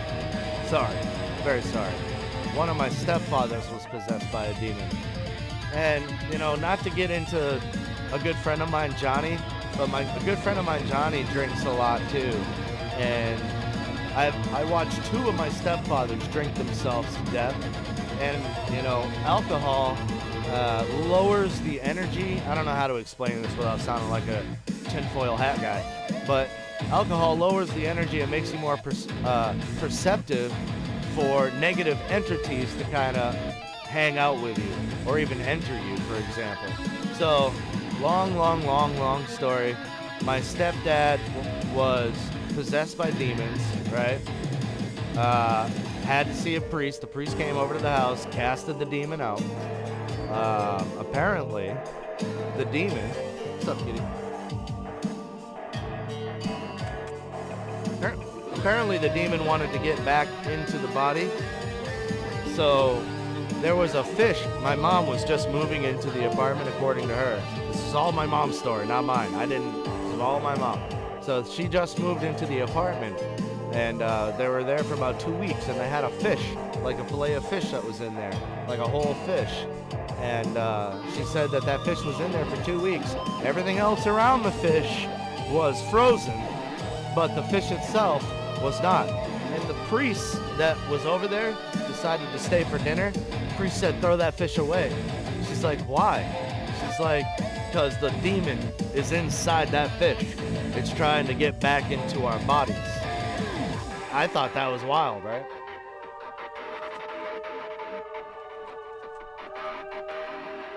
Right, dude, Unstable Giza, that's literally kind of the story that I'm talking about. They were about to eat the spirit in the fish and probably shit it out later, you know what I'm saying?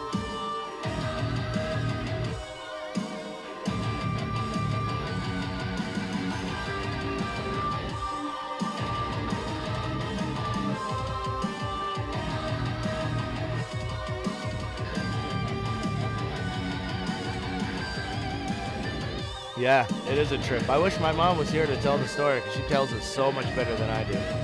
And anyway, so after the fish was there, right, they threw the fish away. And then, so the priest started saying a seance within the room. This was after they got the demon out of my stepfather. Mind you, that took a long time. Now, my stepdad was 120 pounds because he drank like a fucking fish and he never ate.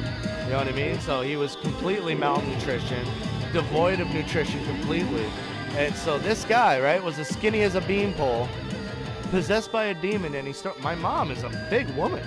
She's like 230 pounds, 240 pounds, and my little ass stepfather's just throwing her around with one arm, right? Like superhuman strength or whatever. That's according to my mom. I don't know, because I was like just a baby at this time, just a little baby. I don't know what the fuck my mom was into when she was younger, but apparently some weird shit, right? She had demons and weird shit following her around. So I think my mom was probably into some fucking like weird shit. Like maybe she was fucking around with Ouija boards and shit. I don't know. But anyways, to get back to the point, after the fish, they did the seance inside of the apartment and casted the demon inside of a candle. And so they lit the candle and said another prayer and said that the candle has to be broken in order for the spirit to be broken. So my mom, right, like a dumbass, throws the damn candle in the woods. And it doesn't break. What a fucking idiot, right? What an idiot. She throws it. Yes, I'm still watching, you fucking... So what an idiot, right? The candle doesn't break. So now, right, it's like they go... So the priest's like, we gotta go find it and smash it. We have to do this, or else it'll get back into the house, kind of like some Evil Dead shit. I was like, wow, holy shit. So I'm listening to my mom like crazy, like this is wild.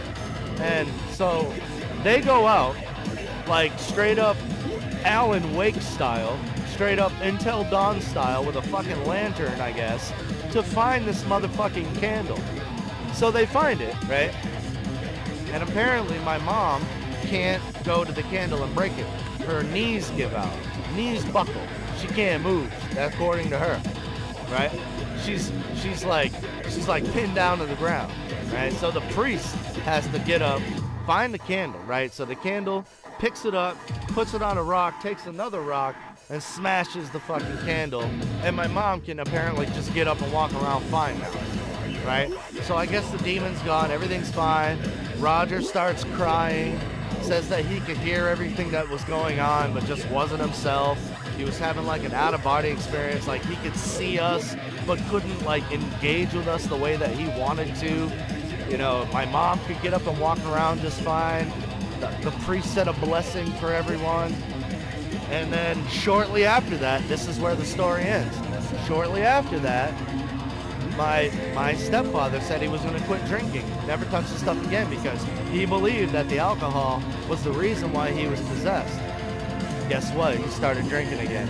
Hard for an alcoholic of that type of nature, who's that far gone down the rabbit hole, to stop drinking. Lo and behold, he drank again. And a lot of people say that he fell down the stairs, and some people say he was pushed down the stairs. But either way, he fell down the stairs, didn't feel it. Apparently he cracked one of the ribs inside of his, rib cage, inside of his rib cage. Then he went home, smoked a joint, I guess, started coughing, and then because of the impact of his lungs, punctured his lungs. He said he got a sharp pain in his chest. So he decided to lay down and take a nap, and he bled to death internally, died.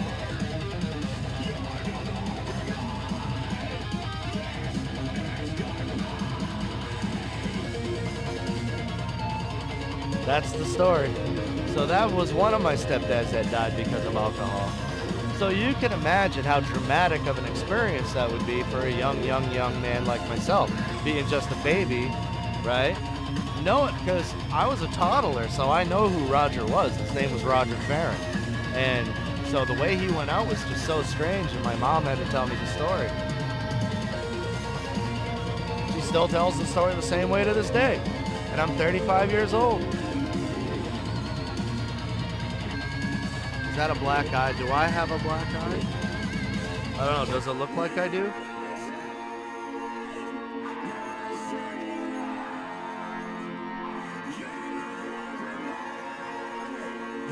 I don't think I I only got like 3 or 4 hours of sleep.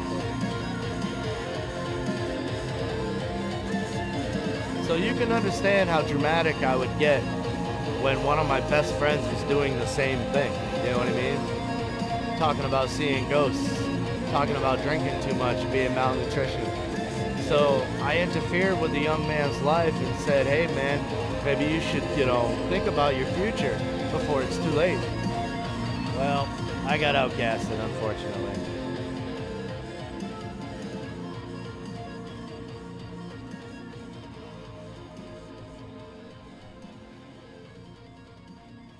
Yeah, I'm 35. So now I can run for Congress, right? Officially.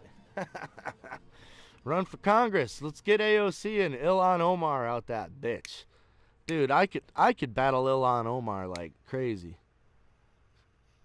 She was married to 2 ISIS fucking enforcers that we killed, by the way, not us, but our American military killed. And then what was she supposed to do? She didn't have anywhere to go, so she wanted sanctuary back in America. How in the fuck she got into Congress is beyond me.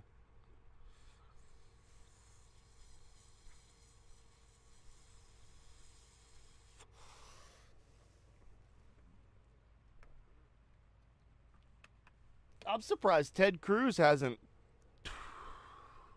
kicked her to the curb yet. You know what I'm trying to say?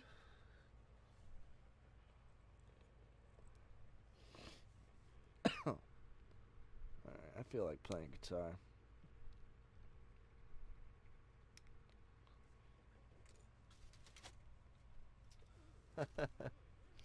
Tinfoil hat. I bet that guy doesn't even know tinfoil was created by NASA. What a low level.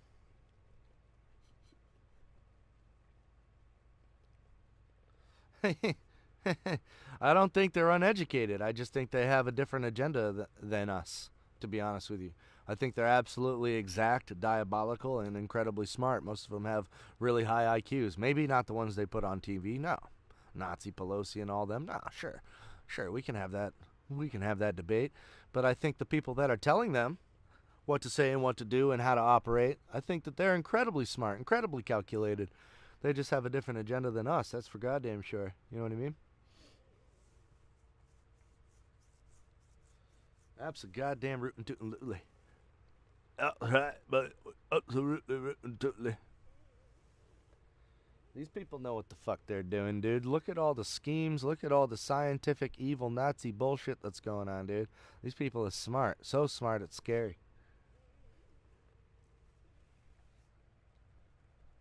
That's true. That's very true. I mean, we can only hope, but you know as well as I do that we are at a tipping point. The dominant culture and the counterculture are at war with each other. You know what I mean? The dominant culture being everything that we see, read, and hear on CNN and MTV and, Pixar and Disney films and things like that. That's the dominant culture. That's what we are told is popular and cool, and that's how we should act and treat each other. And then there's a counterculture to that. That's like the Sex Pistols, the Sex Pistols is like, that's the easiest way to explain the dominant and counterculture argument. As fast as possible. Look up a documentary on Sex Pistols.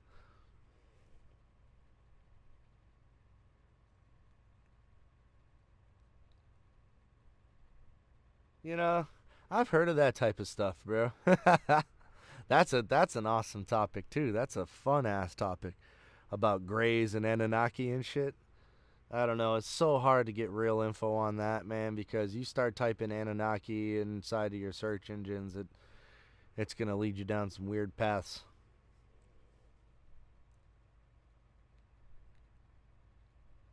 Well, and I think that that's changing as well. People are being held accountable. Like, when I say people, I mean, Zuckerberg, Bezos, trying to think of other people. What's that one dude that was just on the Joe Rogan, and then he went back and he had to bring his lawyer? Fuck was his name? I have his face in my head. He wears those ridiculous turtlenecks. He looks like a pretentious prick. The fuck is his name? He's one of the CEOs of Twitter. Y'all know his name? The Reddit guy? No. Jack Dorsey. Thank you. That fucking prick. God damn it. I'd love to put the boxing gloves on and just dance around the ring with that son of a bitch just for a little while. Jesus Christ, I'd love to do some fucking terrible things to him. I really would. Not terrible things, but, you know, put the gloves on and go in the ring and beat his ass up. I don't want to ruin his life. I don't want to, you know, interfere with his family or anything like that. That's not what I'm talking about. Just, you know, some friendly combat. You put the gloves on. I put the gloves on. We go into the ring and see who the fuck walks out of it. I am going to bet it's going to be me. Because I am a hardened individual and you are a soft little snowflake.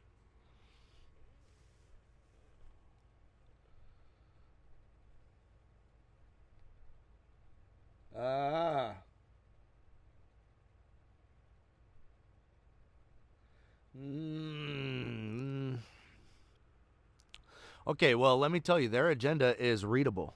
It's documented, and any one of us can go and read it in their white papers. UN Agenda 21, UN Agenda 2030, hell, even the Mueller report is all out. And if you're willing to go read that shit, like some of us have, you know, I like to find videos that put it together for me. Does that make sense?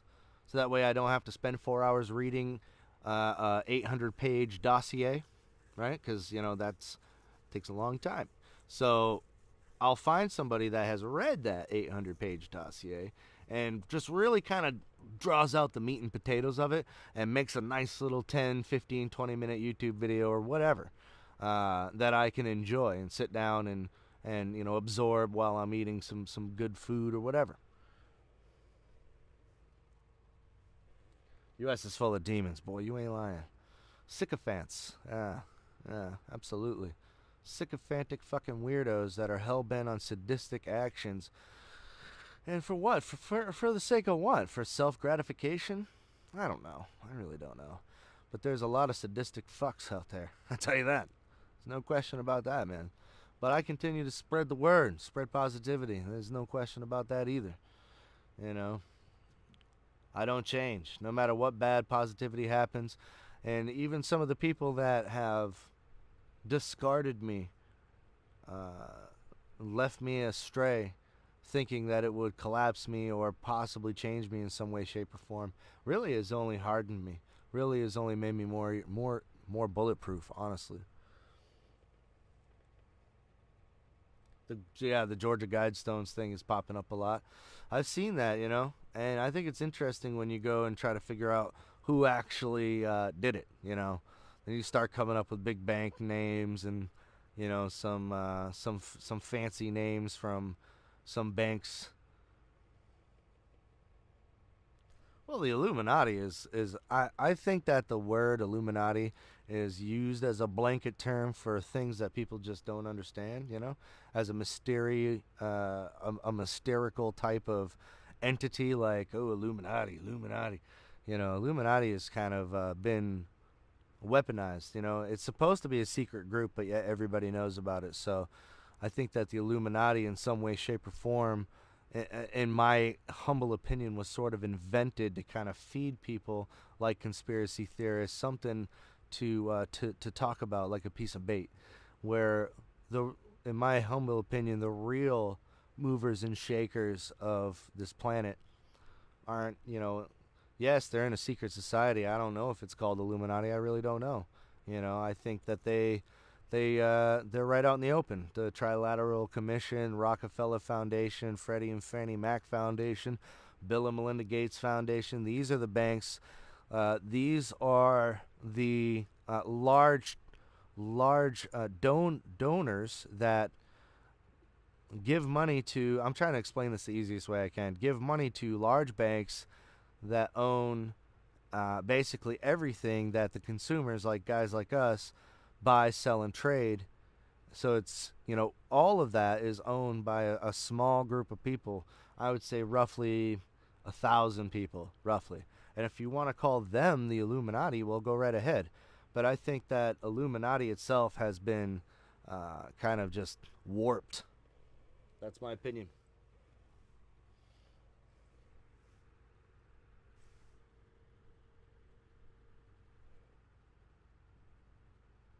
Hold on. I'm reading this. Are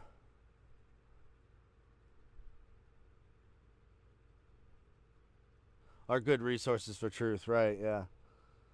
Are they, though? Hollywood guys? Joe Rogan ain't human? Maybe not, huh? I don't know. Yeah, don't believe them. Do your research. Look up subjects they talk about, and you'll see it's facts. I couldn't have said it any better. I really couldn't have said it any better. And I get accused of that, dude. I'll be sitting in here just listening to some Ben Shapiro, just bebopping my head, doing what I got to do. I'll be listening to some Alex Jones. And people will come in here and then judge me based on what I listen to. Well, you listen to Alex Jones, so you're a fucking wacko. Well, dude, you can't understand that I would discern the information, right? Decipher the information, fact check the information. I don't know. And let's be honest, Alex Jones gets 90% of his info from fucking Drudge Report and WikiLeaks. Right? That's the same place a lot of us get. And let's be honest, Matt Drudge gets a lot of his fucking reports from WikiLeaks itself. And now Julian Assange just got arrested. So now who the fuck knows what's going to happen in the future? So it's all really up in the air.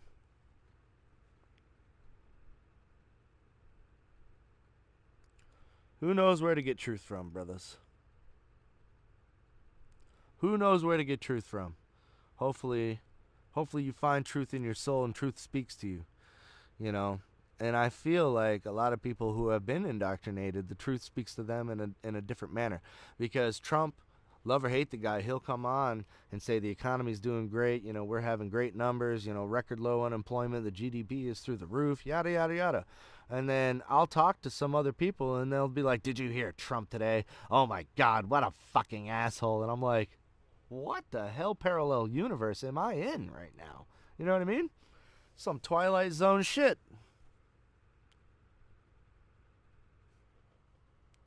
I can't find truth online? Well, Jesus. Yeah, you might be right about that. I don't know where truth exists, truly.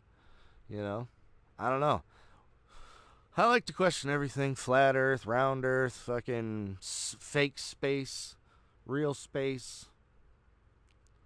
History, questionable history, World War I, II, the Civil War, all of that weird shit. UFOs, ghosts, I love it all. It's all fun to talk about.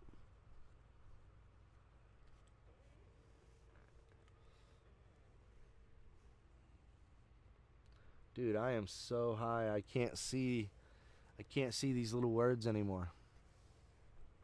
You know that, guys?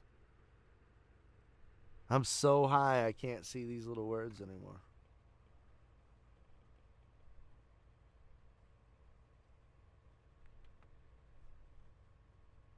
Maybe it's too bright.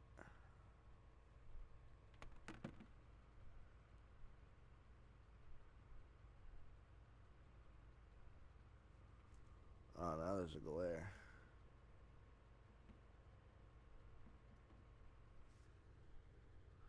Dude, there's a glare. I need a little brighter.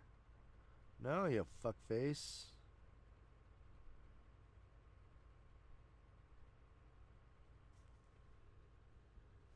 Okay, there we go. Petri dish, earth under a dome. Yeah, dude, all that stuff. I love talking about stuff like that. The flat earth community has a lot of really prestigious individuals. Can I say that? I'm not trying to say, hey guys, take flat earth seriously. What I am trying to say is that's a very interesting thing what I just said. Prestigious individuals, scientists, doctors, people of stature, people of money are part of the flat earth community. They truly believe in it. People like BYOB, people like Kanye West. I'm not trying to say anything. I don't care what your feelings are. I'm just trying to say people of distinguished gentlemen, distinguished ladies are part of the Flat Earth community, and I find that very interesting.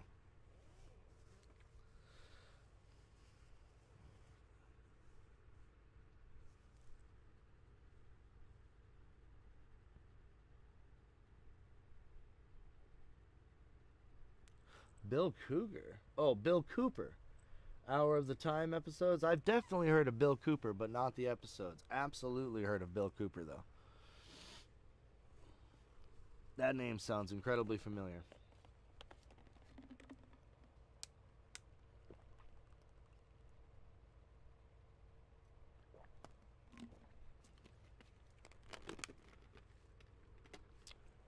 Bro, it's so silent in here. My wife is sleeping, and I'm out here jamming out, talking about fucking wacky shit. I don't know. I blame you guys. You guys are awesome. I wouldn't be doing this if it wasn't for you bros, man. I appreciate y'all coming in here and hanging out with this fine fellow. But Bill Cooper, man. Bill Cooper. I want to read something to you. Tyranny. Not sure if I've read this to you before, but I want to read it to you now. Oh, excuse me. Alright, this was in 1944 this was printed, okay? I'll show it to you. Alright? That, my friend... Oops, back. Is a picture of Norman Mattoon Thomas. Okay, you ready for this? November 20, 1884, December 19th, 1968. He was leading an American socialist, pacifist, and 6-time presidential candidate for the Socialist Party of America, okay? The Socialist Party candidate for this, mind you, 1944, of the U.S. Norman Thompson said this in a 1944 speech. The American people will never knowingly adopt socialism, but under the name of liberalism, they will adopt every fragment of the socialist program until one day America will indeed be a socialist nation without knowing how it ever happened. He went on to say, I no longer need to run for presidential candidate for the Socialist Party. The Democratic Party has already adopted our platform. And that was in 1944. So, I mean, you can just basically, follow that right up to all of your American presidents that served in the military, except for the last 3. The last 3 presidents never served in the military.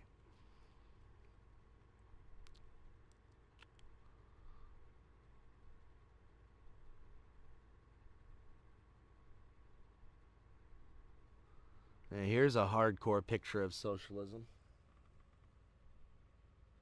You see that, guys? That's money in the streets in Venezuela because it's fucking worthless. That's socialism right there, bro. It's kind of bright. Let me turn it down so you can see a little better. It's too dark now, damn.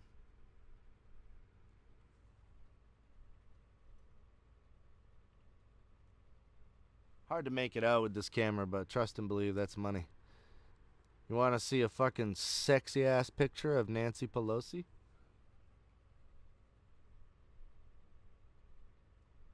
Oh yeah, look at that incredible girl right there. She is a sexual deviant. Oh yeah. Look at that sexy girl.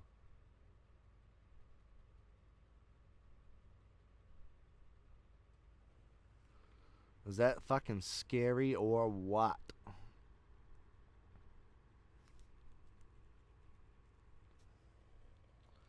And then this is Nazi Pelosi's party. You ready to see this picture? This is a pretty hardcore picture. These types of pictures get you banned. Hopefully I don't get banned, but we'll see what happens. You ready to see it?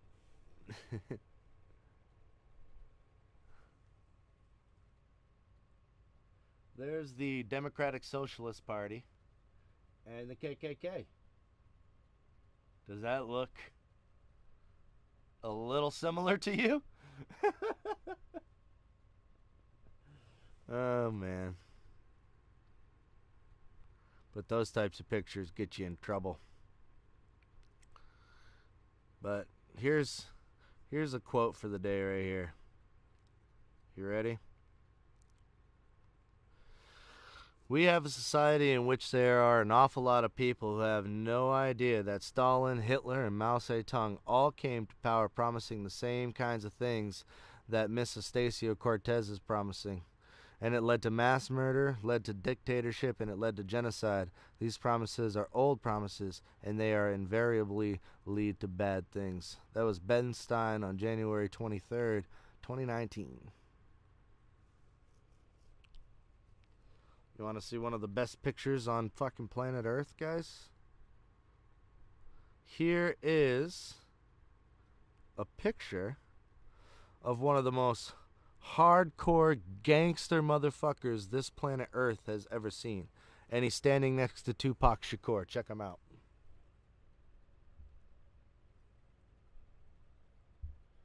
Oh, is that Donald Trump? Is that Donald Trump right there? Are you taking off, Ronnie? Have a good one, big guy. I don't know. I got some pretty fucked up pictures in my phone.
I think I was trying to explain that too when I was trying to explain brainwashing from liberals. Yeah, because I think I see what FU or 4U2 is trying to make a point. If I can back you up a little bit, if you don't mind, I'm trying to interject. Sorry about that. I just wanted to interrupt a little bit. But I feel like that's exactly the way when I was trying to explain how people can listen to a Trump speech. Trump can come out and say, listen, we're doing great. The economy's great. Everything's great. And then you talk to somebody else that hates Trump and they're like, can you believe Trump? He was such a fucking asshole today, because they feel that is the truth. And I think that's what For You Too is trying to say. Not sure. But the brainwashing is so severe in some people that it's like, I think what Tyranny is trying to say, where even Alex Jones type individuals just believe whatever the fuck Alex Jones says. They don't question. It's just, well, I heard it on Alex Jones, so it's true. You know, and they don't ever stop and smell the fucking coffee, you know? Even Eddie goddamn Bravo gets it, and he's a fucking moron half the time. I'm just saying. So the brainwashing, I think, is something that is a serious problem, where I live in some sort of parallel universe where people can hear the exact same information and absolutely get a totally different outcome. You know what I mean? And that, I think, is what you guys are trying to say, in my humble opinion, about knowing the truth and feeling the truth. You get me? Right? I don't know. That's just how I feel. Weird. Because motherfuckers hear the same info and get two fucking completely different things. And you see this divide going on. It's almost, I don't know, dude. Like, I don't want to digress on it even more, but the thing is like, you see this divide, and the people that are on that fringe, they do not use any logic or facts to back up their thought process. It's completely based on emotional properties and whether they feel if it's morally correct or not. Does not fucking matter if it's factually correct or not. It has nothing to do. If it's a feeling of science. It's a feeling of emotion.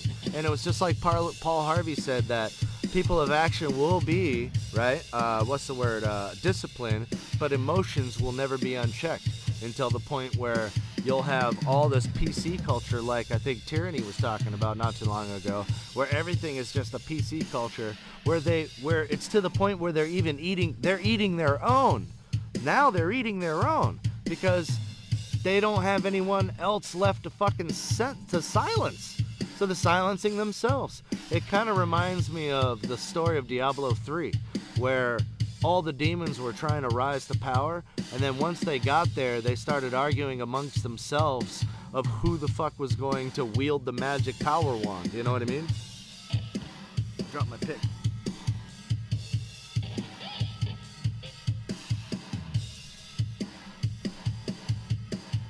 Yeah, I don't hear that word too much, but that is exactly, I know what you're talking about. That's not a word that's said too often. Hegelian dialectic.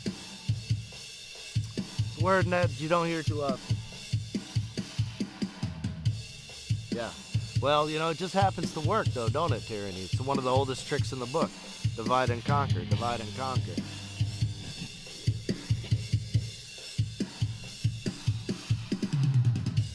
And, you know, that's why for 10 years, I've been friends with some of my friends. For 10 years, we've been talking about how corrupt the government is and how fucked up everything is. And then Trump steps into office, and they can't understand why I like Trump. And they think I'm some government puppet now or some shit. I don't really understand. You know, I'm like, dude, I'm still completely critical of the government.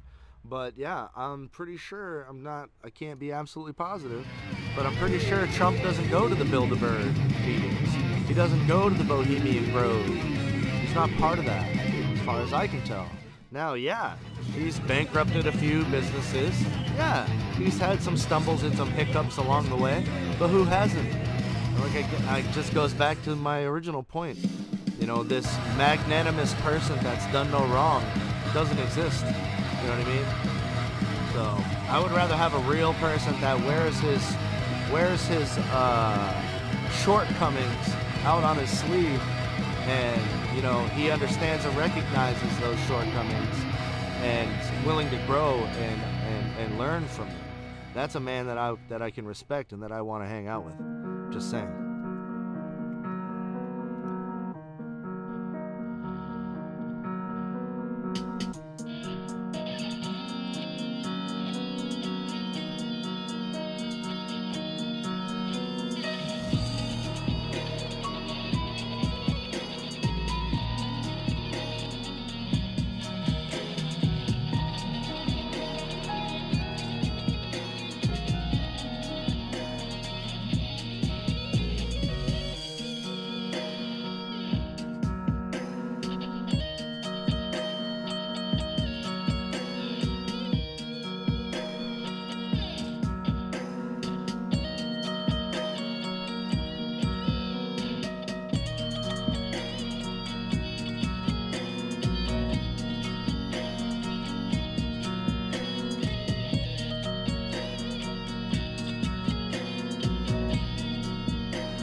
Oh my God, that's a tough one.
Yeah, dude.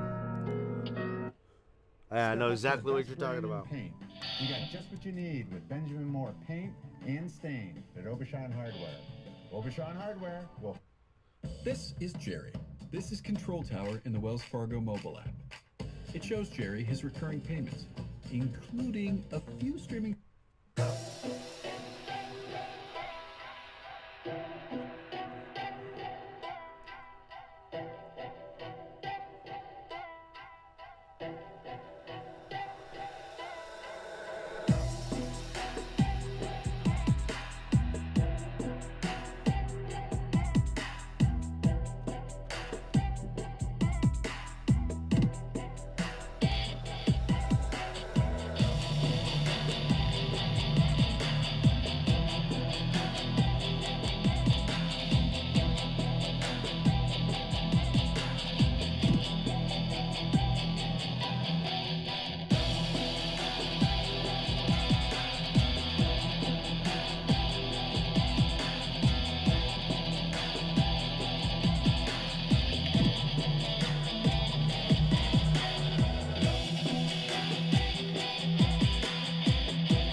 That's true, bro.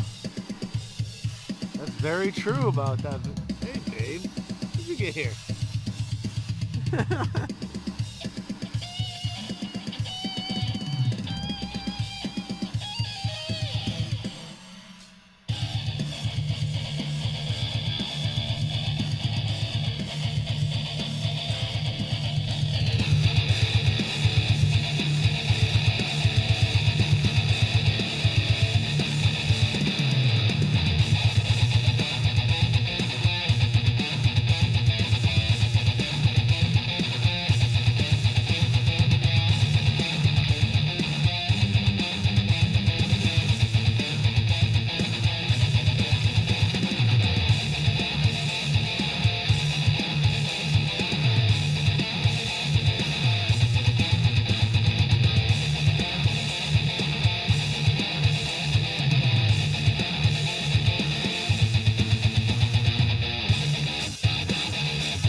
What a cool fucking frequency I got now.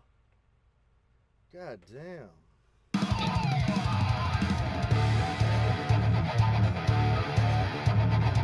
What's weird is I can play that same beat again and make it sound different. Check it out.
Yeah. No, for you too, you're making a lot of sense because how the fuck do you think memes were created, right? You look at it, you look at the ridiculous information objectively, and then boom, the meme is created. That's how memes are fucking made, dude. You know what I'm saying?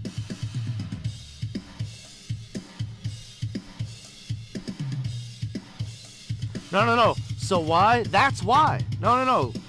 For you too, that's why you look at it, because that's what creates the counterculture. You understand what I'm saying? Because it is, you know, it's misleading and misdirecting, right?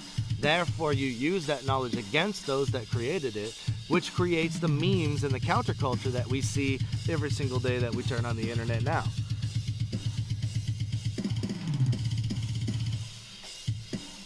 Yeah, bro.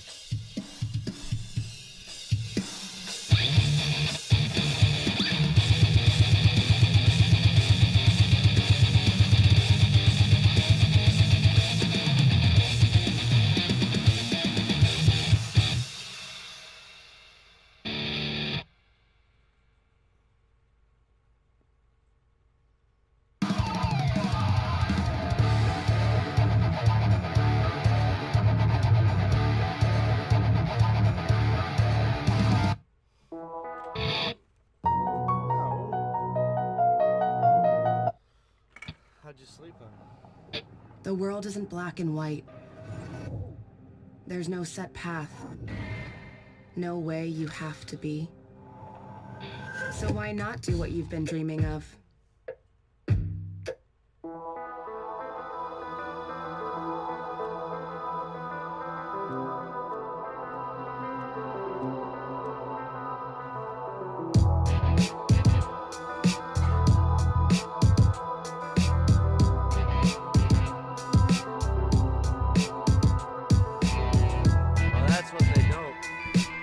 Definitely don't, and I'm quoting George Carlin here, they definitely don't want well-educated, critical thinking people able to figure out how bad we're all being fucked. I'll tell you that right now. That's not good for business.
Yes, unfortunately, like the hippie movement, but the hippie movement was indoctrinated as well, and pretty much that movement, well, think about hip-hop. Hip-hop was the counterculture at one point, and now it's the dominant culture. Think about it, you know?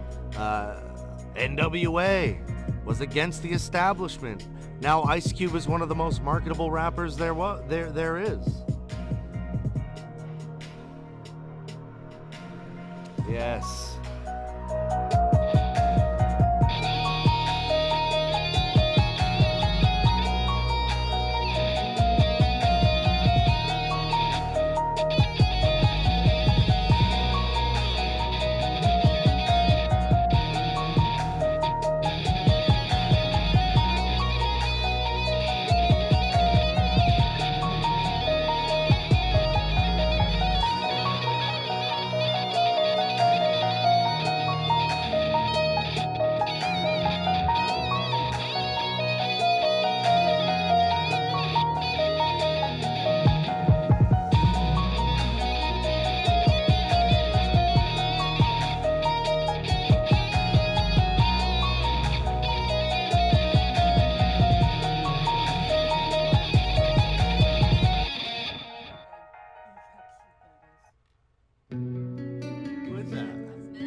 I don't know.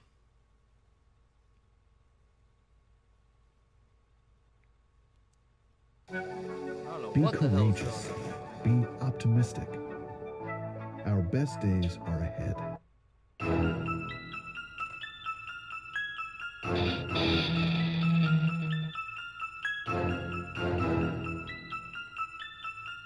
My butt. My butt. My butt. Oh, God.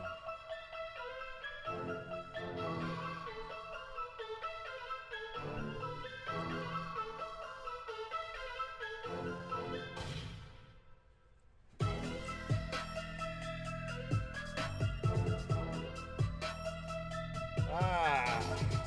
Oh. Stretchy detchy. Leg reveal. Little leg reveal.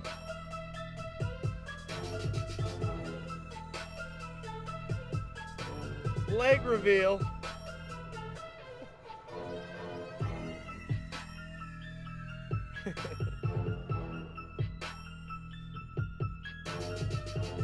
Mr. Pullet in the building.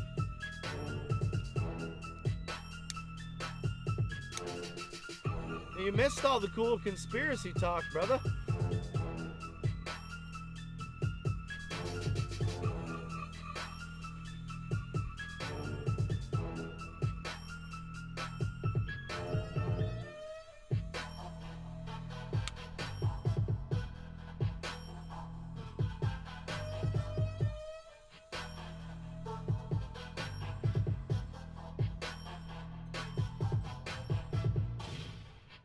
We were just talking about conspiracy shit.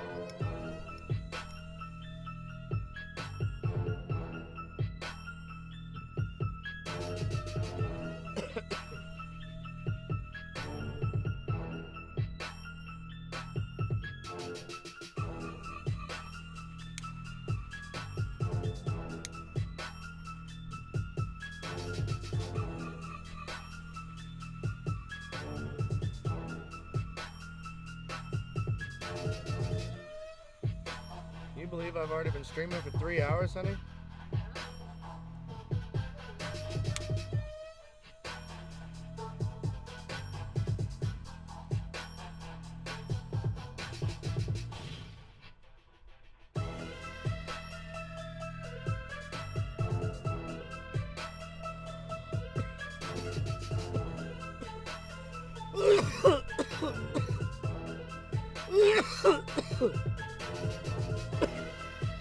Body count's good, man.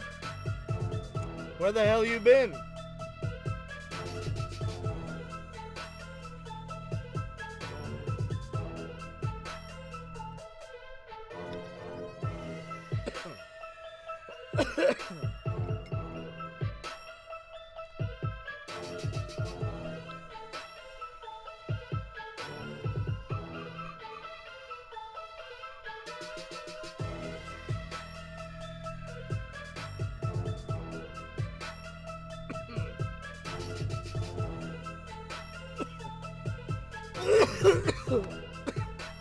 Yeah, you did. Because now he's some kind of fucking actor.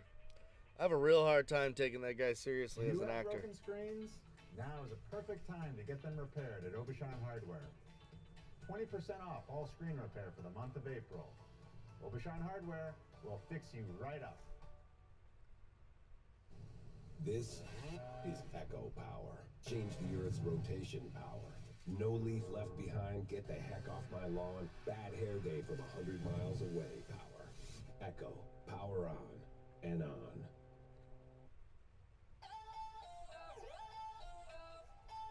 Oh my God, dude. I was blazed. I haven't been that high in a long time, man.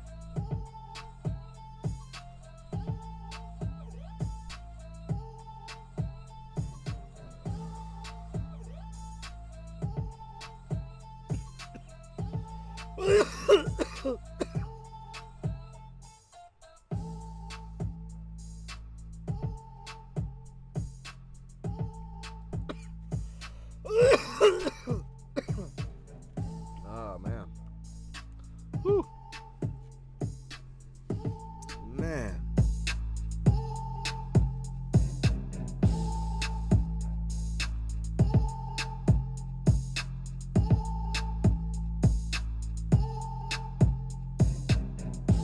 Oh, I bet.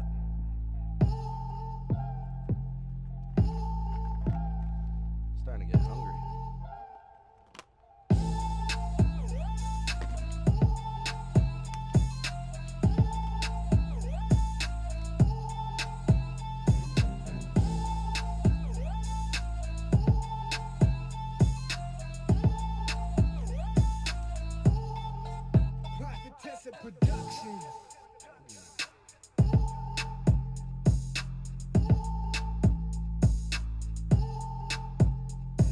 Right, of course. Of course.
This is Echo Power. Half-second haircut. King of the jungle power. Long on grass, short on time, spin, reaper, photosynthesize at your own risk power. So you quit to go to Power Amsterdam? on and on.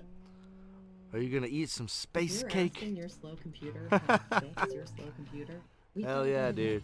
Yeah, I would want to go to Amsterdam for the psychedelics, not for the weed. I mean, good ass weed can be grown anywhere. You know what I mean? Don't have to go to Amsterdam for that. But I would really like to see some of the different type of psychedelics that country can offer.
No, I totally get it, dude. I mean, I'm the last person you gotta explain yourself to. You know what I'm saying?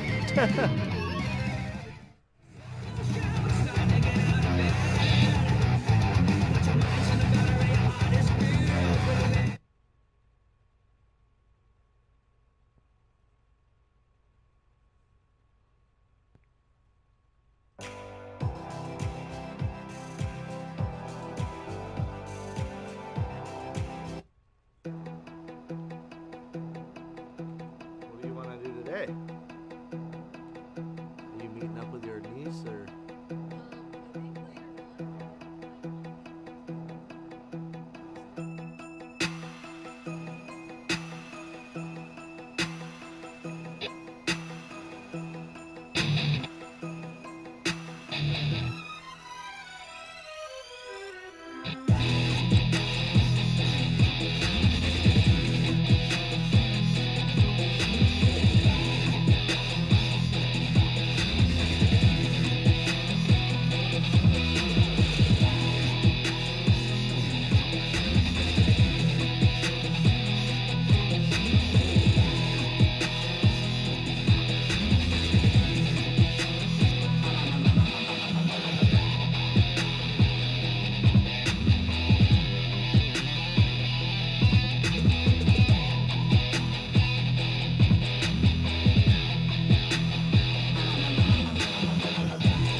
Tessa Production.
Just fooling about, bro. Fooling about.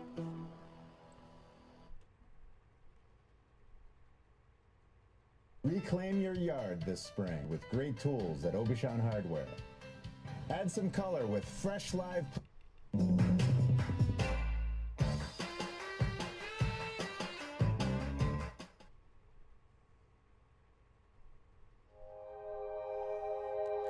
So it's an AU put together to pronounce an O.